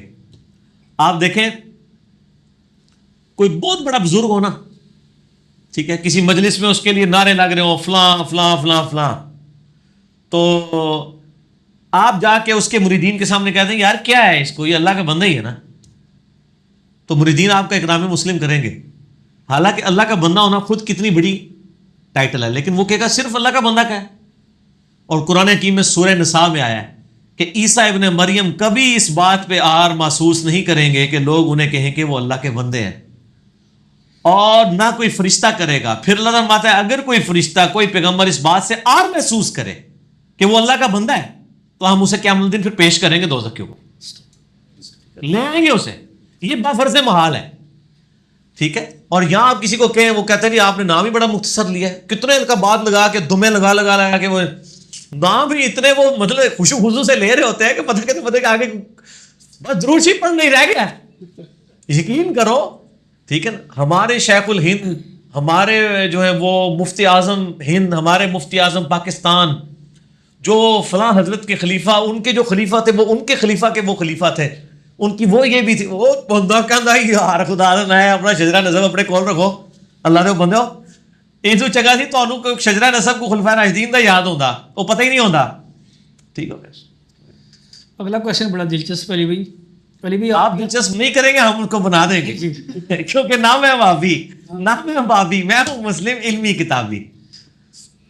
سوال یہ آیا کہ علی بھائی آپ کے اعصاب بہت مضبوط ہیں، اعصاب مضبوط کرنے کا کوئی طریقہ بتائیں. اعصاب الحمدللہ مضبوط ہر اس مسلمان کے ہوں گے جس کو اپنے یعنی مسلمان ہونے پر یقین کامل ہو. مشرک ہمیشہ کمزور ہوتا ہے، موحد ہمیشہ دلیر ہوتا ہے. یہ حقیقت بات ہے. مشرک تو ہر ایک بندے کے آگے جھکتا ہے اور اسے ہر وقت ہر لوگوں سے دھڑکا لگا رہتا ہے. اور جو بندہ اللہ پر پکا ایمان رکھنے والا ہوتا ہے اس کے اعصاب خود بخود مضبوط ہو جاتے ہیں. جس کو اپنی عزت سے بڑھ کر اسلام کی عزت پیاری ہو، اپنی منفعت سے بڑھ کر دین کی منفعت پیاری ہو، اس کی کوئی چیز بھی پھر سٹیک پہ نہیں لگتی نا. اس حوالے سے وہ کہتا ہے جو بھی لوگ بات کرتے ہیں میں کروں گا. تو اعصاب مضبوط کرنے کا طریقہ یہ ہے کہ آپ علماء حضرات کو دین کے پیارے پیارے وہ مسئلے بتایا کریں جن مسئلوں میں وہ غلط ہیں، بڑے پیار محبت کے ساتھ. اس کے بعد ان کی آئی ہوئی تکلیف پہ صبر کریں تو آہستہ آہستہ آپ کے اعصاب مضبوط ہو جائیں گے. اگر آپ نے زبردستی کروانے ہیں تو میں تو ورزش ہی دسنی ہے نا، ورزش تو پھر یہی ہے، اور تو کوئی طریقہ نہیں ہے. اگر آپ کے خود بخود ہو جائیں گے تو ایسے تو نہیں ہوگا. تو میرے بھائی ہم نے تو پھر علماء کی طرف سے تکلیف اٹھائی ہیں نا بچپن سے لے کے ابھی تک، تو اس کی وجہ سے اعصاب خود بخود جو ہے وہ مضبوط ہو جاتے ہیں. باقی اللہ سے دعا کریں، صبح و شام کے اذکار کا اہتمام کریں، اور نماز کے علاوہ بھی دعا مانگا کریں. اللہم اہدنا الصراط المستقیم صراط الذین انعمت علیہم غیر المغضوب علیہم ولا الضالین آمین. ٹھیک ہو گیا. اگلا کوشچن ہے کیا اصال ثواب کے غرض سے ایک سے زیادہ لوگوں کو کیا جا سکتا ہے اصال ثواب؟ مثلا 100 روپے کا ثواب کر دینا ساروں کو. پہلی بات یہ کہ اصال ثواب پہ میرا ایک لیکچر ہے مسئلہ 74 کہ اصال ثواب کی صورتیں کون سی ہیں. صدقہ اور خیرات بھی ایک صورت ہے، تو وہ آپ کر سکتے ہیں. نبی علیہ السلام نے بھی دیکھے نا، صحیح مسلم میں حدیث ہے، آپ نے 2 جانور قربان کیے نا عید کے موقع پہ. ایک فرمایا محمد اور آل محمد کی طرف سے، اور فرمایا امت محمد کی طرف سے بھی قبول فرما. تو پوری امت کو اکٹھا شمار کر لیا، تو کر سکتے ہیں. اگلا کوشچن ہے خطبہ نکاح کون سا ہوتا ہے اور یہ کس حدیث میں آیا؟ جامعہ ترمذی میں ایک ضعیف روایت ہے، مشکات کے اندر بھی موجود ہے، جس میں 3 آیات نبی علیہ السلام نے پڑھی ہیں خطبہ نکاح میں. سورہ نساء کی شروع کی آیت پڑھی ہے، سورۃ الاحزاب کی آیت پڑھی ہے، سورہ حشر کی آیت پڑھی ہے، لیکن وہ روایت کمزور ہے. صحیح خطبہ تو وہی ہے جو مسلم شریف میں اور سنن نسائی میں جو ہم لیکچر کے شروع میں پڑھتے ہیں. فَإِنَّ خَيْرَ الْحَدِيثِ كِتَابُ اللَّهِ وَخَيْرَ الْهَدِي هَدْيُ مُحَمَّدٍ صلی اللہ علیہ وآلہ وسلم وَشَرَّ الْأُمُورِ مُحْدَثَاتُهَا وَكُلُّ مُحْدَثَةٍ بِدْعَةٌ وَكُلُّ بِدْعَةٍ ضَلَالَةٌ وَكُلُّ ضَلَالَةٍ فِي النَّارِ. اس کے بعد آپ دروشی پڑھ لیں اور ساتھ کوئی حدیث پڑھ لیں، عموماً وہی حدیث النکاح سنتی فمن رغب عن سنتی فلیس منی، نکاح میری سنت ہے، جس نے میری سنت سے روگردانی کی اس کا مجھ سے کوئی تعلق نہیں, یہ پڑھ لیں تو کافی ہے. بس عربی میں تھوڑے بہت جو کہ آپ کو چیزیں یاد ہیں وہ پڑھ دیں تو وہ خطبہ ہو جائے گا. یعنی جو علماء اکرام وغیرہ پڑھتے ہیں جا کر یا مولوی حضرات, وہ قرآن و حدیث کے مطابق پڑھتے ہیں, کچھ مطابق ہوتا ہے, کچھ ان کا خود ہوتا ہے, ٹھیک. تو وہ جائز ہے. خطبے میں آپ عربی زبان کے اندر کچھ بھی پڑھ لیں نا, اگر بیسک سٹرکچر خطبے کی یہی ہونی چاہیے کہ اللہ کی حمد ہو, درود شریف ہو, قرآن حکیم اور سنت کی ترغیب ہو, اس کے بعد آپ جو مرضی کرتے رہیں. جی نیکسٹ کویشچن ہے جی, اگر بیوی مذاق میں شوہر کی بات نہ مانے تو کیا اسے بھی نافرمانی سمجھا جائے گا؟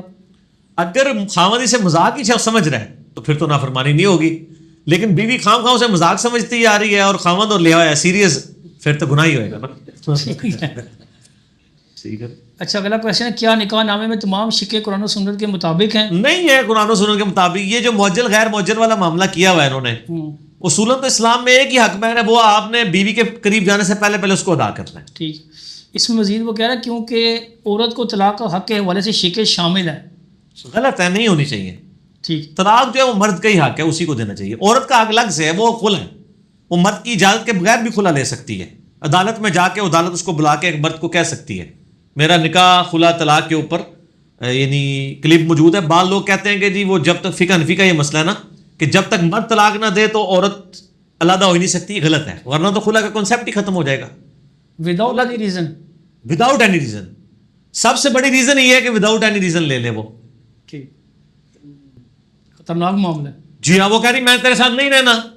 ٹھیک ہے, اگر وہ ناجائز کر رہی ہے تو آخرت میں عذاب بھگتے گی. ٹھیک ہو گیا, دنیا میں اسٹیبلش ہوگی. مجھے بتائیں کئی مرد بھی تو وداؤٹ اینی ریزن سالن میں نمک کم ہونے کی وجہ سے طلاق دے دیتے ہیں. آج تک کسی نے یہ تو نہیں پوچھا کہ جی وہ طلاق ہو جاتی ہے, طلاق تو ہو جائے گی لیکن وہ گناہ گار ہوگا نا. اس طرح اگر کوئی عورت بھی ناجائز خلا لے رہی ہے, اسٹیبلش ہو جائے گا یہ اس کا حق ہے. وقت کا پیغمبر بھی اسے انفورس نہیں کر سکتا. بخاری میں حدیث نہیں ہے, وہ جو ایک عورت تھی وہ آزاد ہو گئی. اگر عورت غلام ہو اور اس کا خاوند بھی غلام ہے, ان دونوں میں سے کوئی ایک آزاد ہو جائے نا تو شریعت نے اسے حق دیا ہے کہ وہ تنسیخ نکاح کروا سکتا ہے. تو اس عورت نے کہا میں تو ہو گئی ہوں آزاد عورت, میں تو اب کسی آزاد مرد سے شادی کروں گی, میرا خاوند ہے غلام. بخاری کے الفاظ ہیں وہ خاوند مدینے کی گلیوں میں پھرتا تھا, اس کی داڑھی آنسوؤں سے تار ہو جاتی تھی. سر تو ہڈے شاید اتروں نہ کدھر نکلے ہوں. اور نبی الاسلام کہا یا رسول اللہ اس کو کہیں کہ میرے ساتھ ہی رہے. تو نبی الاسلام نے بلایا, کہا کہ دیکھ تیرے خاوند کی کیا حالت ہوئی ہے. خاوند بھی تھا, خالی چھڑا مشوق نہیں سی, یہ جعلی قسم تھا خاوند. تو اس نے کہا رسول اللہ آپ مجھے حکم دے رہے ہیں یا مشورہ؟ آپ میں حکم کیسے دے سکتا ہوں, یہ تو اللہ نے تیرے پاس حق رکھا ہوا ہے, میں کیسے چھین سکتا ہوں, میرا مشورہ. اس نے کہا میں نہیں مانتی. اچھا جی, اور پھر ان کی لادگی ہو گئی. یہ پاکستان بننے کے بعد سے ہوا ہے کہ اس طرح کی باتیں کرنے سے بندہ گستاخ رسول ہو جاتا ہے, پہلے نہیں ہوتا تھا. نیکسٹ کویشچن ہے کیا بیوی اپنے شوہر کی اجازت کے بغیر گھر سے باہر جا سکتی ہے؟ مثال کے طور پر اپنی ماں کے گھر چلی جاتی ہے, وہ ایک بار اجازت لے لینا. جیسے میری بیوی نے لی بھی ہے تو وہ اپنے بھائی کے ساتھ یا اپنی والدہ کے ساتھ چلی جاتی ہے. تو وہ اگر شہر کے اندر ہے پھر تو وہ اس میں بھی نہیں آتا نا. مطلب میرے سسرال تو میرے شہر کے اندر ہی ہیں, وہ سفر کے زمرے میں نہیں آتے ہیں. وہ جو لعنت کی گئی ہے بخاری مسلم میں حدیث ہے بغیر محرم کے سفر. شہر کے اندر تو امن کی حالت میں آپ سفر کریں. تو بیوی جو ہیں ان سے میں گزارش کروں گا کہ وہ اپنے خامدوں سے ایک ہی دفعہ اجازت لے لیں تاکہ مسئلہ ختم ہو جائے. باقی یہ ہے کہ خامد بھی تو جلاد بنے ہوئے ہیں نا, وہ روکتے بھی ہیں. بلکہ انہوں نے ایسی ایسی روایتیں گھڑی ہوئی ہیں کہ جی اگر باپ کی بیوی کے باپ کی میت بھی رکھی ہوئی ہو تو خامد کی اجازت کے بعد اس کا منہ نہیں جا کے دیکھ سکتے. لعنت ہے تیرے منہ تے جنہیں مسئلہ کڑیا ہے. ٹھیک ہے نا, خدا کا نا یہ کس قسم کا دین تسی پیش کر رہے ہو لوگوں کو. یعنی عورت ہے وہ, مطلب آپ نے کوئی اس کو جانور نہیں ہے, ہیومن ڈگنیٹی میں وہ تو برابر ہے. ٹھیک ہو کہنا چاہیے. تو یہ مطلب اس طرح کی چیزوں کو دیکھنا چاہیے کہ یہ جذباتی ڈاکٹرائنز کھڑی کر رہے ہیں, ایسی کوئی بات نہیں ہے. عورت اجازت لے کے اس لیے کہا گیا وہ کہ مطلب ایک خامد چونکہ وہ لیڈر ہے, اس کو پتہ ہونا چاہیے کہ اس کے بچے یا بیوی گھر سے باہر نکلیں تو بتا کے نکلیں, کیونکہ وہ لیڈر ہے, وہ رسپانسبل ہے. پھر عورتیں پتہ ہے ہمارے معاشرے میں اتنی سیکیور بھی نہیں ہوتی ہیں, تو اس لیے خامد خود ہی چھوڑ کے آئیں. اجازت والا معاملہ نہ کریں, خود چھوڑ کے آئیں, بہتر ہے خود چھوڑ کے آئیں, ذمہ داری پوری کریں. ذمہ داری پوری کریں, ان کی ذمہ داری ہے, یہ کوئی احسان نہیں ہے. لوگ یعنی بیویوں کو جانے دیتے ہیں اپنے میکے تو وہ سمجھتے ہیں احسان کر رہے ہیں. ذمہ داری. نیکسٹ کوشچن، اگر کوئی عامل علاج کے لیے ماں کا نام پوچھے تو کیا ایسا عمل کروانا درست ہوگا؟ ماں کا نام بتا سکتے ہیں، کیوں نہیں بتا سکتے؟ حضرت عیسیٰ علیہ السلام کی ماں کا نام قرآن میں ہے، عیسیٰ ابن مریم بار بار آیا، جائز ہے، بتا سکتے ہیں. ٹھیک ہو. نیکسٹ کوشچن ہے، ویسے وہ بینک اکاؤنٹ والے بھی پوچھتے ہیں ماں کا نام. اگر آپ فون پہ ان سے بیلنس پوچھیں نا تو والدہ کا نام پوچھتے ہیں، کیونکہ اس سے پکڑا جاتا ہے نا بندہ. بالکل، وہ کسی اور کو پتہ نہیں ہوتا. ہاں وہ بہت کم ہی پتا ہوتا ہے. باقی اس میں کوئی وہ والا مسئلہ نہیں ہے. نیکسٹ کوشچن ہے، بلی اگر کسی برتن سے دودھ پی لے تو کیا باقی دودھ پاک رہے گا؟ کیا ہم اسے پی سکتے ہیں؟ پی سکتے ہیں. بلی کا جھوٹا ناپاک نہیں ہے. اس طرح جو گھریلو جتنے پالتو جانور ہیں جن کا ہم گوشت کھاتے ہیں ان کا تھوک بھی پاک ہے. پیشاب پاک تو نہیں میں کہتا، لیکن پیشاب ناپاک نہیں ہے ان کا. جیسے گائے ہے، بھینس ہے، ان کا گوبر، اور اس کے اوپر میرا کلپ بھی چڑھا ہوا ہے، وہ اللہ نے انسانوں کو یعنی ایک آسانی دی ہے. صرف ایک حنفی والوں نے اسے ناپاک ڈکلیئر کیا، باقی کسی کے نزدیک نہیں. اگر آپ کہہ رہے ہیں ناپاک نہیں ہے ہاں جی، تو پھر پاک ہی ہوا. پاک کا لفظ بولیں گے تو کہیں گے پیو پاک ہے وہ تو پتا نہیں میں کتنی بڑی شہ ماں. ٹھیک ہے جی، ٹھیک ہو گیا نا. جزاک اللہ. ضروری نہیں ہوتا کہ جو چیز پاک ہو تو وہ آپ اس کو پی بھی لیں گے، پکی بھی لے لیں. ان سے ہی پوچھیں ان کے نزدیک ان کا بلغم پاک ہے یا ناپاک؟ یہ تو پاک ہے. پاک ہے. فقہ حنفی کے نزدیک بھی ہے تو ان کو چٹو اے پکی بھی نال میں دیتی جے. تو کسی چیز کے مطلب پاک ہونے کا یہ قطعاً مقصد نہیں ہوتا کہ اس کو کھانا پینا بھی شروع کر دیا جائے. ٹھیک ہے. تھوک بھی پاک ہے لیکن یہ تو نہیں چٹو. تو اگر کوئی کہے نا اے پاک ہے تے پیو تو تھوک چٹو. اینٹی وینم دو، وہ اللہ نے آسانی دی ہے. میں نے میرے ایک دوست یعنی جن سے ہم اسلام آباد میں دودھ لیتے، خالص دودھ ماشاءاللہ، ان کے میں ایک دفعہ گھر گیا تو میں نے پوچھا نماز کے بارے میں. کہتے ہیں جی وہ پورا دن بھینسوں کو دیکھ بھال میں کٹھی ساری پڑھ لینا. کیوں؟ کہتا جی کپڑے کہاں سے پاک رکھے، 10-12 بھینسیں دیکھنی پڑتی ہیں. تو میں نے کہا میرے بھائی آپ کو کس نے کہا کہ ان کی وجہ سے ناپاک ہو جاتا ہے معاملہ؟ گوبر اور پیشاب جو ہے پالتو جانوروں کا جن کا ہم گوشت کھاتے ہیں یہ ناپاک نہیں ہے. کہتا جی میرا تو مسئلہ ہی حل ہو گیا. ٹھیک ہو گیا. تو وہ یعنی میں نماز قضا کر دیتا اس کی وجہ سے. تو یہ اللہ نے آسانی دی ہے. یہ تو آج کل آفس جابز ہیں نا، پہلے تو لوگوں کی یار کتنی سکون کی زندگی تھی. میں اپنی بیوی سے کہتا ہوں کتنی سکون کی زندگی ہوتی. جیل میں ہم بھی حلوائی کر رہے ہوتے، اپنے دانے اور 1-2 بھینس کو بکریاں رکھی ہو، سکون کی زندگی. پنڈی والے جڑے لاہور نوکری کرن گئے ہیں، لاہور والے پنڈی گئے ہیں اور ریل کار چل رہی ہے. ٹھیک ہے، آپ دیکھ رہے ہیں ادھر والے ادھر نوکری کر رہے ہیں، ادھر والے ادھر نوکری کر رہے ہیں. یہی لوگ اگر یہ ڈیزل ختم ہو جائے، پیٹرول ختم ہو جائے، لوگ سکون سے اپنے اپنے علاقوں میں اپنے جتنی ضرورت کا سامان ہے وہ اگائیں اور کھائیں پیئیں، سکون کی زندگی. نہ کوئی موبائل ہوئے، نہ کوئی ہے جناب کیمرے ہوں مصیبت، نہ سیلفیاں ہوں، سکون کی زندگی گزاریں. تو یہ مشکل بھی کتنے بھی کم ہو جائیں گے، فتنے بھی کم ہو جائیں گے. لیکن اب اتنے ہو گئے ہیں کہ اب ان کیمروں کی ضرورت ہے، اب نہیں یہ ختم ہو. صحیح بات ہے.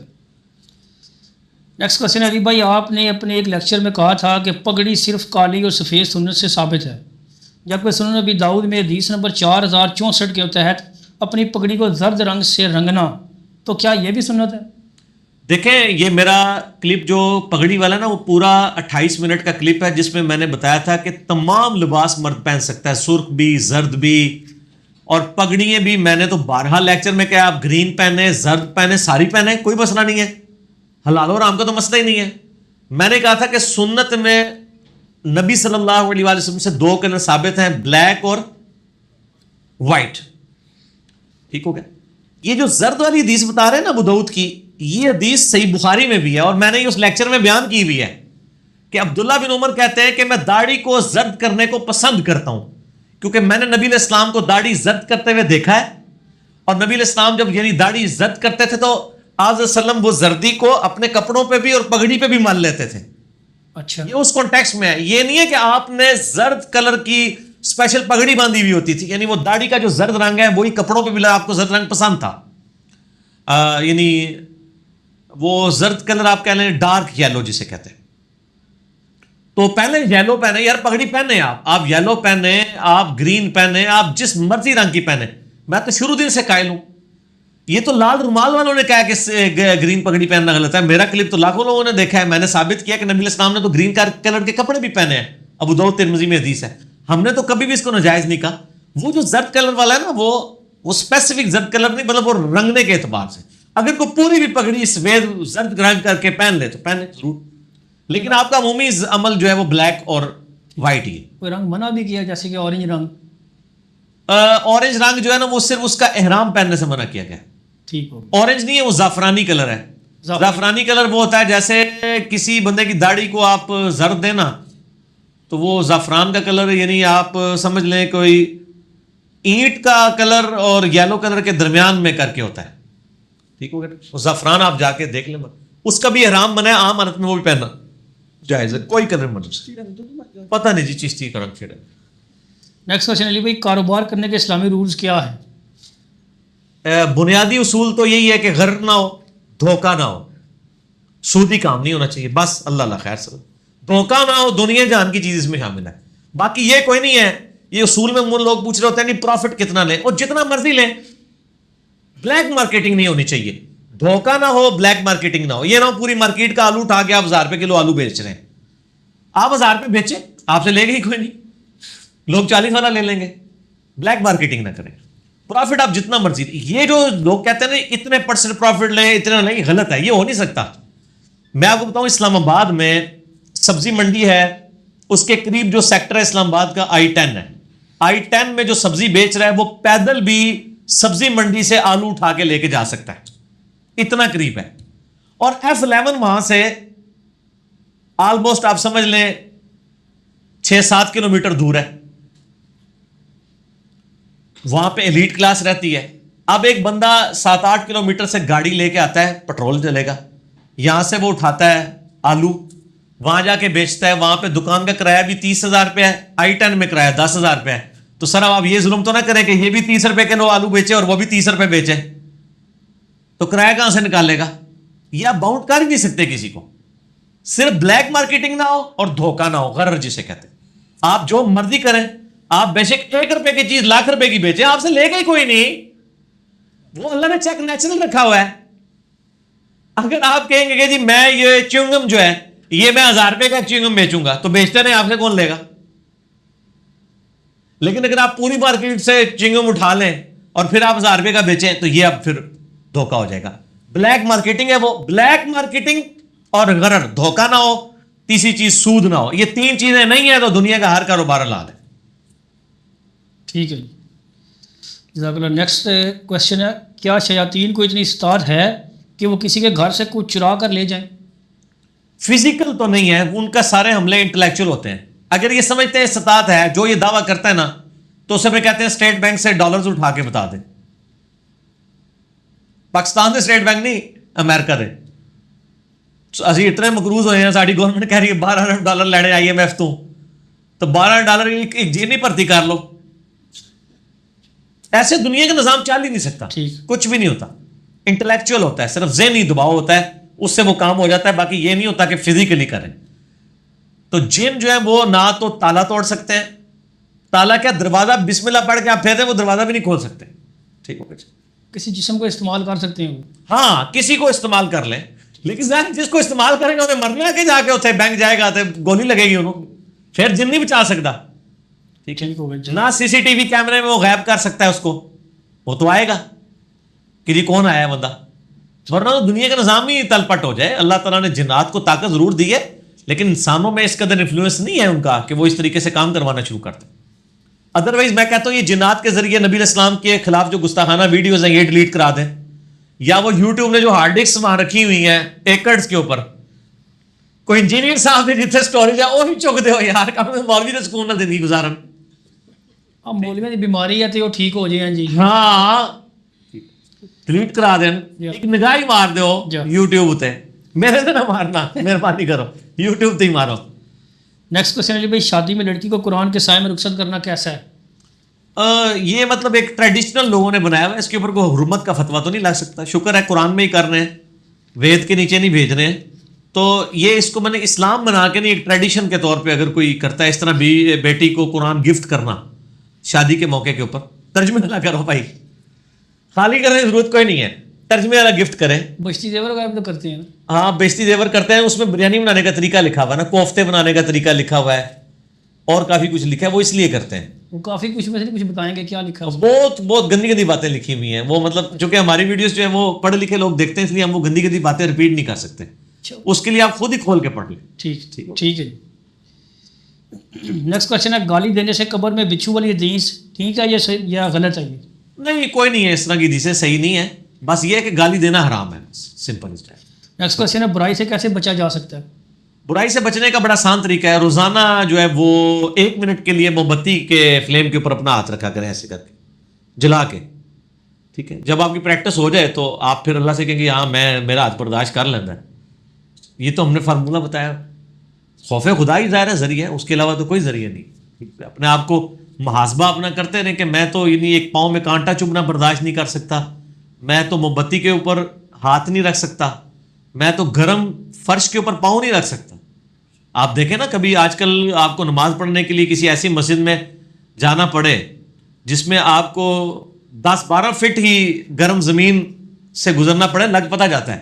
یا جو آج کل گرمی پڑ رہی ہے تو وہ پتہ چل جاتا ہے. تو یہ بندہ اس کو سامنے لائے، اور بخاری مسلم کی حدیث ہے کہ آخرت کی آگ دنیا کی آگ سے 70 گنا زیادہ تیز ہے. اس کو کون برداشت کر سکتا ہے؟ Simple is that. Next question ہے نیک عمل کرنے کے باوجود انسان برائی کی طرف کیوں مائل ہو جاتا ہے؟ کوئی ایسا عمل بتا دیں جس کی مدد سے برائی سے بچا جا سکے. برائی سے بچنے کے لیے آپ کو انٹلیکچوئل ڈیسیژن کرنا پڑے گا. میرے بھائی وظیفے کرنے سے کوئی بندہ برائی سے نہیں بچ سکتا، نمازیں پڑھنے سے کوئی نہیں بچ سکتا. جو قرآن میں ہے نا کہ نماز بے یہی برے کاموں سے روکتی ہے، وہ واقعی اگر نماز ہو، اگر آپ کو پتہ ہی نہیں میں نماز میں اللہ سے بات کیا کر رہا ہوں، تو اس نماز نے کہاں سے آپ کو روکنا ہے؟ اس کے لیے آپ نے ایک فیصلہ کرنا ہے کہ میں نے اللہ کے لیے زندگی گزارنی ہے، یہ شیطان کے لیے، اور اپنا آپ محاسبہ کرنا ہے. اس کے لیے میں آپ کو ایک لیکچر اپنا بتا دیتا ہوں، آپ سنیں. مسئلہ نمبر 196، کاش میں دنیا میں واپس جا سکتا. اور مسئلہ نمبر 120، اہل ایمان کی 12 خصوصیات. یہ 2 لیکچرز دیکھ لیں. اور تیسرا ہے مسئلہ 146، موت سے پہلے توبہ کی ضرورت. یہ 3 لیکچرز میرے فکر آخرت کے اوپر ہیں، مسئلہ 196، 146 اور 120. تو انشاءاللہ تعالیٰ آپ کے لیے آسانی ہو جائے گی. 139 بھی تو ہے. ہاں 139 بھی ہے. نیکسٹ کوشچن ہے قرآن حفظ کر کے بھلا دینا کیسا ہے؟ وہ تو صحیح بخاری میں حدیث ہے کہ نبی علیہ السلام کو خواب میں منظر دکھایا گیا. اس میں ایک منظر یہ بھی تھا، بڑی ڈیٹیل حدیث ہے، کہ ایک شخص جو ہے وہ لیٹا ہوا ہے، اس کے سرانے ایک فرشتہ ایک بہت بڑا پتھر لے کے کھڑا ہے، وہ اس پہ پھینکتا ہے اور وہ پچک جاتا ہے، پھر وہ سلامت ہوتا ہے، وہ لڑک کے دور تک جاتا ہے پتھر، وہ فرشتہ جتنی دیر میں اٹھا کے لاتا ہے اس کو نیا سر مل جاتا ہے، نعوذ باللہ، پھر اس پہ مارتا ہے، اور یہ عذاب مسلسل جاری ہے. تو نبی علیہ السلام نے جب بعد میں پوچھا تو بتایا گیا کہ یہ آپ کے امت کا وہ شخص ہے. امت نے تو کہنا جو کچھ بھی ہے تیرے محبوب کی امت سے، ٹھیک ہے جی، امت نے دماغ پھرے ہے. اور نبی علیہ السلام کہا گیا کہ یہ آپ کا وہ امتی ہے جو نمازوں کے اوقات میں سو جایا کرتا تھا، اور قرآن پڑھ کے اس نے بھلا دیا تھا. اب یہ بلانا فزیکل بلانا بھی ہے کہ ایک بندہ یعنی قرآن اس نے حفظ کیا، اس نے بلا دیا، کوشش کرے یاد کرنے کی، اگر نہیں ہوتا تو توبہ کر لے.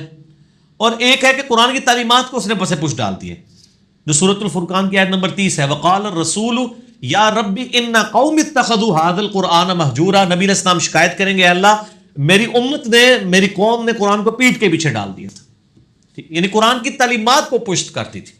تو یہ بھی قرآن کو بھلانا ہے، ٹھیک ہے، یہ بھی قرآن کو بھلانا ہے کہ ایک بندہ نماز میں پڑھ رہا ہے ایاک نعبد و ایاک نستعین، اور باہر نکل کے اپنے بابوں کو پکار رہا ہے. تو یہ تو دوگلی پالیسی ہے. دوگلی پالیسی سے کلی اجتناب کیا جائے. جزاک اللہ. نیکسٹ کوشچن ہے کیا عورت پبلک پلیس پہ یا پبلک میں نماز ادا کر سکتی ہے جبکہ پردے کا پورا اہتمام کیا ہو؟ نہیں کرنا چاہیے جی. عورت تو ہے ہی عورت ہے نا جی، کیوں پبلک پلیس پہ نماز پڑھ رہی ہے؟ وہ کسی اوٹ میں جائے. ابو داؤد ترمذی میں حدیث ہے، میں نے وہ اپنے مسئلہ 161B میں بھی بتائی ہے کہ عورت کی سب سے افضل نماز وہ ہے جو وہ گھر کی کوٹھری میں پڑھے، اس کے بعد کمرے میں، اور اس کے بعد سین میں. گھر میں بھی سین میں پڑھنا اس سے بہتر ہے وہ کوٹھڑی میں پڑھے. تو چاہے جائے کہ پبلکلی لوگوں کے سامنے پڑھے. تو آج کل تو ماشاءاللہ پاکستان میں بھی ٹرینڈ آ گیا ہے، جتنی بھی ہماری جی ٹی روڈ کے اوپر ہیں اور اس طریقے سے موٹر وے کے اوپر اتنی خوبصورت مسجدیں بنی ہیں، عورتوں کے لیے لادہ انتظام ہے، وضو کا، استنجے کا، سب کچھ لادہ سے ہے، نماز پڑھنے کا بھی لادہ سے ہے. تو پبلک پلیس پہ تو ان کو پڑھنے کی ضرورت ہی نہیں پڑتی. جان بوجھ کے کیوں پڑھنا چاہتی ہیں؟ تماشا لگوانا ہے انہوں نے اپنا، تو وہ اس جگہ پہ پڑھیں. میں یعنی ہماری ان جگہوں پہ تو یہ مسئلہ نہیں ہوتا. ہاں یورپ امریکہ میں اگر کہیں ایسی کوئی پرابلم ہو جاتی ہے تو نمازیں جمع کر لیں، زور اثر جمع ہو سکتی ہے، مغرب عشاء جمع ہو سکتی ہے. اگر انہوں نے زہر کے وقت شاپنگ کے لیے نکلنا ہے زہر اثر کٹھی پڑھ کے نکلیں, بے شک رات کو 12 بجے آگے مغربی عشاء پڑھ لیں کٹھی, وہ تو فجر سے پہلے تک مغربی عشاء نماز قضا ہو ہی نہیں سکتی. جس کو مسئلہ پتہ ہے نماز قضا ہو ہی نہیں سکتی. نمازیں آپ جمع کریں, صحیح مسلم میں 10 حدیثیں ہیں, 1633 1633 سے لے کے آنورڈ کے نبی علیہ السلام نے بغیر خوف کے, بغیر بارش کے اور بغیر سفر کے, یعنی مدینہ شریف میں ظہر اور عصر جمع کی اور مغرب اور عشاء. جب صحابہ نے پوچھا تابعین نے صحابی سے ابن عباس سے کہ ایسا کیوں کیا, انہوں نے کہا اس لیے کیا نبی علیہ السلام نے تاکہ امت کے لیے آسانی ہو جائے. اس لیے آپ دیکھیں نا کہ ہم عموماً یہاں پہ یعنی اتوار والے دن ظہر عصر کو جمع کر لیتے ہیں تاکہ ہمیں کنٹینیوٹی اویلیبل ہو جائے, یعنی ہماری عادت نہیں ہے. شیعہ کے نزدیک بھی یہی ہے کہ افضل یہی ہے کہ الگ الگ وقت میں پڑھیں, جمع کرنا جواز ہے. اہل سنت کے نزدیک بھی جواز ہے. شیعہ نے وہ جواز کو ادھر پکڑا ہوا ہے, انہوں نے ادھر ضد لگائی ہے کہ ہم نے جمع کرنی نہیں ہے, لیکن ہم نہیں ایسا کرتے. کیوں؟ کیونکہ نام بابی ہم ہیں مسلم علمی کتابیں. ٹھیک ہو گئی. جزاک اللہ. نیکسٹ کوشچن ہے یہ بخاری مسلم اور دیگر کتابیں جو ہم تک پہنچی ہیں کیا ان کے قلبی نسخہ جات موجود ہیں؟ جی موجود ہیں. اگر موجود ہے تو کہاں ہیں؟ اچھا تسی لفڑے نے بیروت میں جناب قلبی نسخے موجود ہیں, اور اب ان کو ڈھونڈنے کی اس لیے ضرورت نہیں ہے کہ کوئی بندہ بھی دنیا میں کلیم نہیں کر رہا کہ یہ بخاری بدل گیا, میرے پاس اصلی بخاری ہے. قرآن کے قلبی نسخے بھی موجود ہیں. حضرت عثمان غنی رضی اللہ تعالیٰ کا لکھوایا ہوا نسخہ ٹاپ کاپی میوزیم ٹرکی میں موجود ہے, لیکن اگر کہ میں نے اس کو میچ کرنا ضرورت نہیں, کیونکہ پوری دنیا میں مسلمان ایک ہی قرآن کلیم کرتے ہیں. اگر کوئی دو طبقے بن جائے کہ یہ قرآن ہو رہا ہے یہ ہو رہا ہے, پھر آپ جا کے اوریجنل سے میچ کریں گے نا. تو بخاری پوری دنیا میں ایک ہی کلیم کی جاتی ہے, قلمی نسخے دیکھنے کی ضرورت نہیں, وہ اجماع اور تواتر سے جا رہی ہے. وہ نسخے ختم بھی ہو جائے نا تب بھی امت ایک کو ہی لے کے چل رہی ہوگی, کیونکہ یہ امت گمراہی پہ کبھی جمع نہیں ہوگی. اجماع پہ اللہ تعالیٰ کا ہاتھ ہے الحمدللہ. تو ویسے نسخے بیروت کے اندر موجود ہیں, قلمی نسخے موجود ہیں. اور اب یہ مخطوطے انہیں کہا جاتا ہے. یہ مخطوطے جو ہیں وہ مصر والی جو الازہر یونیورسٹی ہے نا, آپ پتہ دنیا میں پہلی یونیورسٹی مسلمانوں کی الازہر ہے, 330 ہجری میں بنی ہے, آج 1439 ہے. 330 ہجری میں الازہر یونیورسٹی بن چکی تھی. اب وہاں پہ جو اسٹوڈنٹس کو اسائنمنٹس اور پی ایچ ڈی تھیسس دیے جاتے ہیں نا, ان میں یہ مخطوطوں والے بھی ہوتے ہیں. تو اب الازہر یونیورسٹی میں باقاعدہ ڈپارٹمنٹ ہے جنہوں نے یہ مخطوطے جو ہے نا ان کی پکچرز کھینچ کے وہ بھی نیٹ پہ اپنی لائبریری میں سافٹ کاپی کی فارم میں چڑھا رہے ہیں. اچھا جی بخاری کا یہ 800 سال پرانا نسخہ ہے, اس کی تصویر کھینچ کے انہوں نے چڑھا دی ہے. اب وہ نسخہ گم بھی جائے تو سافٹ کاپی تو اویلیبل ہے, مسئلہ ختم ہو. ٹھیک بات ہو. تو یہ دعائیں دیں انگریزوں کو جنہوں نے کیا. آپ کے بزرگوں نے تو کوئی کیمرہ ایجاد نہیں کیا. سر یہ بزرگوں نے کیا کیا ہے؟ نگاہیں مارتے رہے ہیں, وہ بھی کچھ نہیں کیا نگاہیں مار کے بھی. ٹھیک ہے نا, مار کے کام خراب کر دیا. پتہ نہیں مارتے نہیں. وہ میں ابھی وہ ایک دعوت اسلامی والوں نے کتاب چھاپی ہے کرامات غوث اعظم شیخ عبدالقادر جیلانی, اس میں لکھا ہے کہ ایک مرید تھا تو وہ اس نے نا ان کی وہ جو لوٹا تھا نا اس کی ٹوٹی قبلہ رخ نہیں رکھی ہوئی تھی, پکو کتنے پہنچ دے جائے. تو وضو کروا کے اس نے لوٹا ایسے ہی رکھ دیتا, بیچارے کو مطلب غلطی ہو گئی. انہیں جناب ایک نگاہ ماری تو مرید جلال کتاب نہ لاتے ہوئے جہاں بحق ہو گیا. یہ لکھا ہوا ہے. اچھا یہ اسی سے لیا نا, بڑی کتاب ہے بہجت الاسرار. اچھا بہجت الاسرار جو ہے نا ایک انسائکلوپیڈیا ہے شیخ عبدالقادر جیلانی کی کرامات کا, اسی سے یہ نقل کیا ہوا ہے. اچھا کہتے ہیں جناب پھر انہوں نے ایک نگاہ لوٹے کی طرف ماری, اس کی ٹوٹی سی. میں کہ یار وہ پہلی لوٹے تے مار دیندے, مسئلہ ہی حل ہوتا, بندہ بچ جاتا. جھوٹ ہے, یعنی یہ ہم مذاق شیخ عبدالقادر جیلانی کا نہیں اڑا رہے, ان کی طرف جھوٹ منسوب بالکل. اسی طرح ان کی طرف انہوں نے جھوٹ منسوب کیا کہ انہوں نے کہا ہے میں مشرق میں ہوں, یہ بہجت الاسرار میں لکھا ہے میں مشرق میں ہوں اور میرا مرید مغرب میں ہو, اس کا ستر کھل جائے تو میں اس کا ستر ڈھانپ دوں گا. تو میں نے اس پہ ان کو کہا تھا کہ یار اگر آپ اتنے کانفیڈنٹ ہیں, ٹھیک ہے جی آپ کانفرنسز کراتے ہیں شیخ عبدالقادر جیلانی کے نام کے اوپر, آپ اگر اتنے کانفیڈنٹ ہیں کہ میں سچا قادری ہوں, سچا قادری ہوئے گا جو پائی جی میڈیا کے کیمرے سامنے لوائے اور پھر کہ جی یا شیخ عبدالقادر جیلانی اور نال ہی اپنی تہمت کھول دے, تو وہ آگے. ویسے میرا مشورہ یہ کرنے سے پہلے آپ انڈر ویئر پہن لیجئے گا, کیونکہ مجھے 100% یقین ہے کہ آپ جو ہے آپ کو بے عزتی کا سامنا کرنا پڑے گا. جب ہم یہ مذاق اڑاتے ہیں, یہ کہتے ہیں بزرگوں کا مذاق اڑا رہے ہیں, ہم بزرگوں کا نہیں اڑا رہے ہیں, بزرگوں کا مذاق آپ نے اڑوایا ہے. ہم نہیں کہتے کہ انہوں نے یہ باتیں کہی ہیں. قصیدہ غوثیہ میں اتنے کفریات لکھے ہوئے ہیں, اتنے شرکیہ باتیں لکھی ہوئی ہیں ان کا اسلام سے دور دور تک تعلق نہیں ہے. اور جو انہوں نے متکبرانہ دعوے کیے میں، یعنی کوئی شخص اس طرح کا دعویٰ کر سکتا ہے کہ تمام اولیاء کی گردن پہ میرا پاؤں ہے. جو بندہ اللہ کا نیک بندہ ہے وہ تو ڈرتا ہی رہتا ہے. وہ یہ تو حضرت ابوبکر صدیق نے دعویٰ نہیں کیا کہ تمام صحابہ کی گردن پہ میرا پاؤں ہے. ٹھیک ہو گیا. اس طرح کے یہ سارے دعوے جھوٹے ان کی طرف منسوب ہیں. انہوں نے یہ باتیں نہیں کی. شیخ عبد القادر جیلانی کی جو صحیح بات ہے وہ مجھے پتا ہے، میں آپ کو بتا دیتا ہوں. ان کو کسی نے بتایا کہ جی عید کا چاند نظر آ گیا. انہوں نے کہا کہ عبد القادر کی عید کا دن تو وہ ہوگا جس دن وہ اپنا ایمان بچا کے قبر میں اتر جائے. یہ بات ایک شریف النفس آدمی کر سکتا ہے. جو شخص یہ بات کر رہا ہے وہ یہ کیسے کہہ سکتا ہے کہ میں اس وقت تک جنت میں نہیں جاؤں گا جب تک سارے مرید نہ ساتھ لے جاؤں؟ جھوٹ بول رہے ہیں نا یہ. تو ہم نہیں مانتے کہ انہوں نے یہ باتیں کی. جیسے روافظ نے مولا علی علیہ السلام پہ جھوٹ باندھے، ٹھیک ہو گیا، خوارج نے مولا علی علیہ السلام پہ جھوٹ باندھے، اس طرح انہوں نے بھی جھوٹ باندھے شیخ عبد القادر جیلانی پہ. مولا علی سے ہم محبت کرتے ہیں، شیخ عبد القادر جیلانی سے ہم محبت کرتے ہیں. بالکل ٹھیک. جزاک اللہ. اللہ تعالیٰ ہمیں بزرگ ہمیں یہ ملے ہیں سارے. ہاں جی، اللہ پاک کی ٹرو صحیح تعلیمات پہ چلیں. بزرگوں نام لیتے ہوئے ہنستے کیوں ہیں میرے سامنے؟ بس وہ میں ایک بزرگان دین ہے، ایک بزرگان بے دین بھی ہیں، ایک علماء کرام بھی ہیں، ایک علماء کرائم بھی ہیں. ہم کرام کی بات کر. اچھا کرام. چلیے پھر نیکسٹ کویشچن ہے. علی بھائی، عید الاضحیٰ کے موقع پر جب لوگ قربانی کر کے فارغ ہو جاتے ہیں تو محلے کے کچھ لوگوں کو بلوا کر ختم شریف پڑھواتے ہیں جو کہ بظاہر اجتماعی دعا ہے. کیا یہ عمل بدعت ہے؟ بدعت ہی ہے جی. یہ جو شریف جتنے کام کیے ہوئے نا انہوں نے، آپ یہ ہمارے قریبی مسجد ہے نا، یہاں اذان ہوتی ہے نا، تو اذان کا اینڈ کس پہ ہوتا ہے؟ لا الہ الا اللہ پہ. وہ اسپیکر بند کرنے سے پہلے پڑھتا ہے محمد رسول اللہ. یہ شریف ہی داخل کیے ہوئے نا. تو نبی علیہ السلام نے کیوں فرمایا تھا سب سے بہترین طریقہ محمد صلی اللہ علیہ وآلہ وسلم کا ہے. اس میں آپ جو چیزیں ایڈ کریں گے تو وہ شرافت کے نام کے اوپر آپ دین کے اندر بدعت داخل کر رہے ہیں. ٹھیک ہو. بدعت میں بہت دفعہ بول چکا ہوں، آپ کلپ اور کوئی دیکھ لیں، حسب حال نہ کروائیں. ٹھیک ہے. جزاک اللہ. اگلا کویشچن ہے. اگر کوئی شخص کسی مخصوص شخص کے نام پر اپنے بیٹے کا نام رکھ دے اس سوچ کے ساتھ کہ یہ بھی ان جیسا بنے گا، ایسا عمل درست ہے؟ ہاں ٹھیک ہے، اچھی سوچ ہے. صحیح بخاری میں حدیث ہے، نبی علیہ السلام فرمایا نبیوں کے نام کے اوپر نام رکھو، یعنی وہ اللہ کے پسندیدہ ہے نا. تو ہمارا تو ٹرینڈ بہت کم ہے. ابراہیم نام تو چل رہا ہے، میں نے موسیٰ نام کے بہت کم لوگ دیکھے ہیں، عیسیٰ تو بہت ہی کم دیکھے ہیں. ٹھیک ہے نا جی. تو خضر بہت لوگ رکھتے ہیں، حالانکہ جن کا کنفرم ہی نہیں ہے کہ وہ نبی تھے یا فرشتہ تھے، فرشتوں کے پیغمبر تھے یا انسانوں کے تھے. اور ذکر میں نہیں ہے کہیں. ہاں نہیں، خضر کا نام تو آیا ہے بخاری مسلم میں. وہ جو قرآن میں ذکر نہیں ہے لیکن بخاری مسلم میں نام آیا ہے. خاضر لفظ ہے، سبزہ، یعنی جہاں پاؤں رکھتے تھے سبزہ اگاتا تھا. بخاری مسلم میں الفاظ ہیں. نبیوں کے نام کے اوپر رکھے نام. باقی یہ ضروری نہیں ہے کہ آپ اگر نام کسی کا اچھا رکھ دیں گے تو اس کے کرتوت بھی اچھے ہو جائیں گے. اس کے لیے تو ایفرٹ ہی کرنی پڑے گی.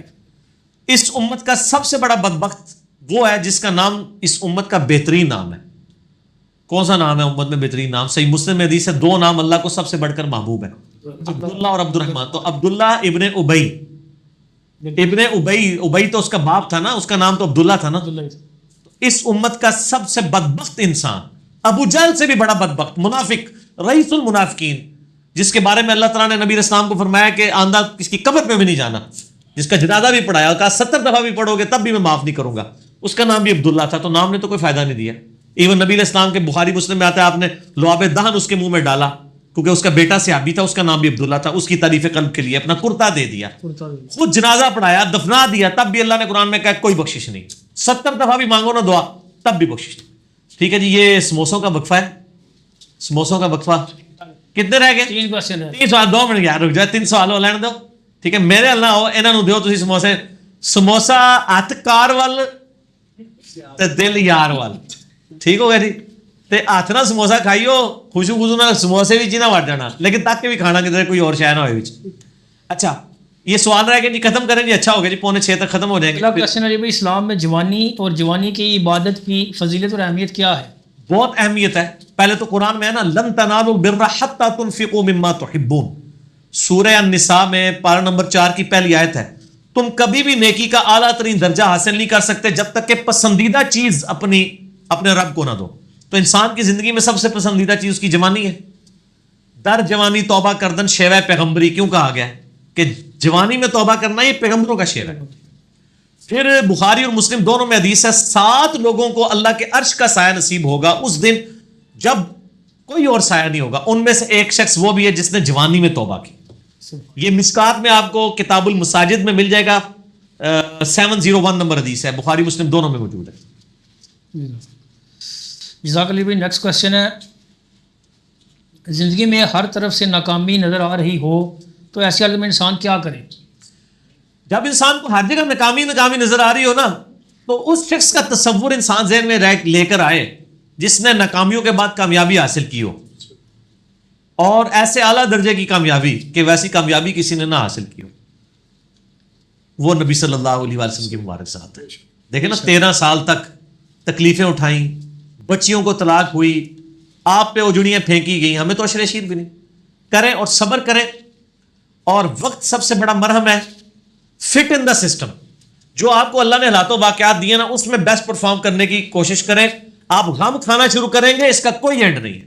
میں اپنی پرسنل لائف میں کتنی ٹریجڈیز ہیں جو میں آن کیمرہ ڈسکس نہیں کرنا چاہتا میری لائف میں, لیکن میرا دوستوں میں اٹھنا بیٹھنا, میرا ایٹیچیوڈ وہ تو کہیں بھی شو نہیں کرتا. وہ سمجھتے ہیں شاید دنیا کا سب سے سکھی بندہ یہی ہوگا, اس لیے کہ جو مجھے اللہ نے حالات و واقعات دیے نا, میں نے اس میں بیسٹ پرفارم کرنا ہے کہ ٹھیک ہے میری ڈیسٹنی اللہ نے یہی مقرر کی تھی, اس میں جو حالات و واقعات کے اندر میں جو بہتر کر سکتا ہوں میں وہ کروں. اگر آپ دوسروں کو دیکھنا شروع کر دیں گے سانسے کمتری کا شکار ہو جائیں گے. صحیح مسلم میں حدیث ہے کہ ہمیشہ اپنے سے نیچے والے لوگوں کو دیکھو, یوں تمہارے دل کے اندر قناعت پیدا ہوگی, تم اللہ کا شکر ادا کرو گے, اوپر والوں کو نہ دیکھو. مسئلہ 51 میں نے یہ ساری حدیثیں بتائی ہیں. تو نبی علیہ السلام کو آپ دیکھیں, دنیاوی سٹیٹس کے اعتبار سے تو 3 4 مہینے چولہا نہیں جلتا تھا, تو آپ نے زندگی گزاری ہے نا. زیادہ تر لوگ جو پریشانیاں کہہ رہے ہوتے ہیں نا, بڑی پریشانی معاش کی ہوتی ہے یا کوئی بے اولاد ہوتا ہے. تو یار نبی علیہ السلام کی تو ساری بیویاں بے اولاد تھی سوائے سیدہ خدیجہ کے, یا ایک باریہ قبطیہ سے ابراہیم پیدا ہوئے, وہ بھی فوت ہو گئے. کئی پیغمبر ہیں بے اولاد ہیں. تو یہ ایک فیکٹر ہے نا. اس کی بنسبت وہ یہ سوچے کہ اگر میری اولاد ہوتی, نافرمان ہوتی, الٹا میرے لیے وبال بنی ہوتی, مجھے اس کے بھی دوزخ میں جانے کا غم ہوتا. نوح علیہ السلام کا بیٹا دوزخ میں ہے. بالکل ٹھیک ہے نا. تو آپ ہمیشہ چیزوں کے نا آپٹیمسٹک رہیں, اور باقیوں کے معاملات میں پیسمسٹکلی چیزوں کو دیکھ کے اللہ کا شکر ادا کریں کہ میں تو بہت بہتر ہوں.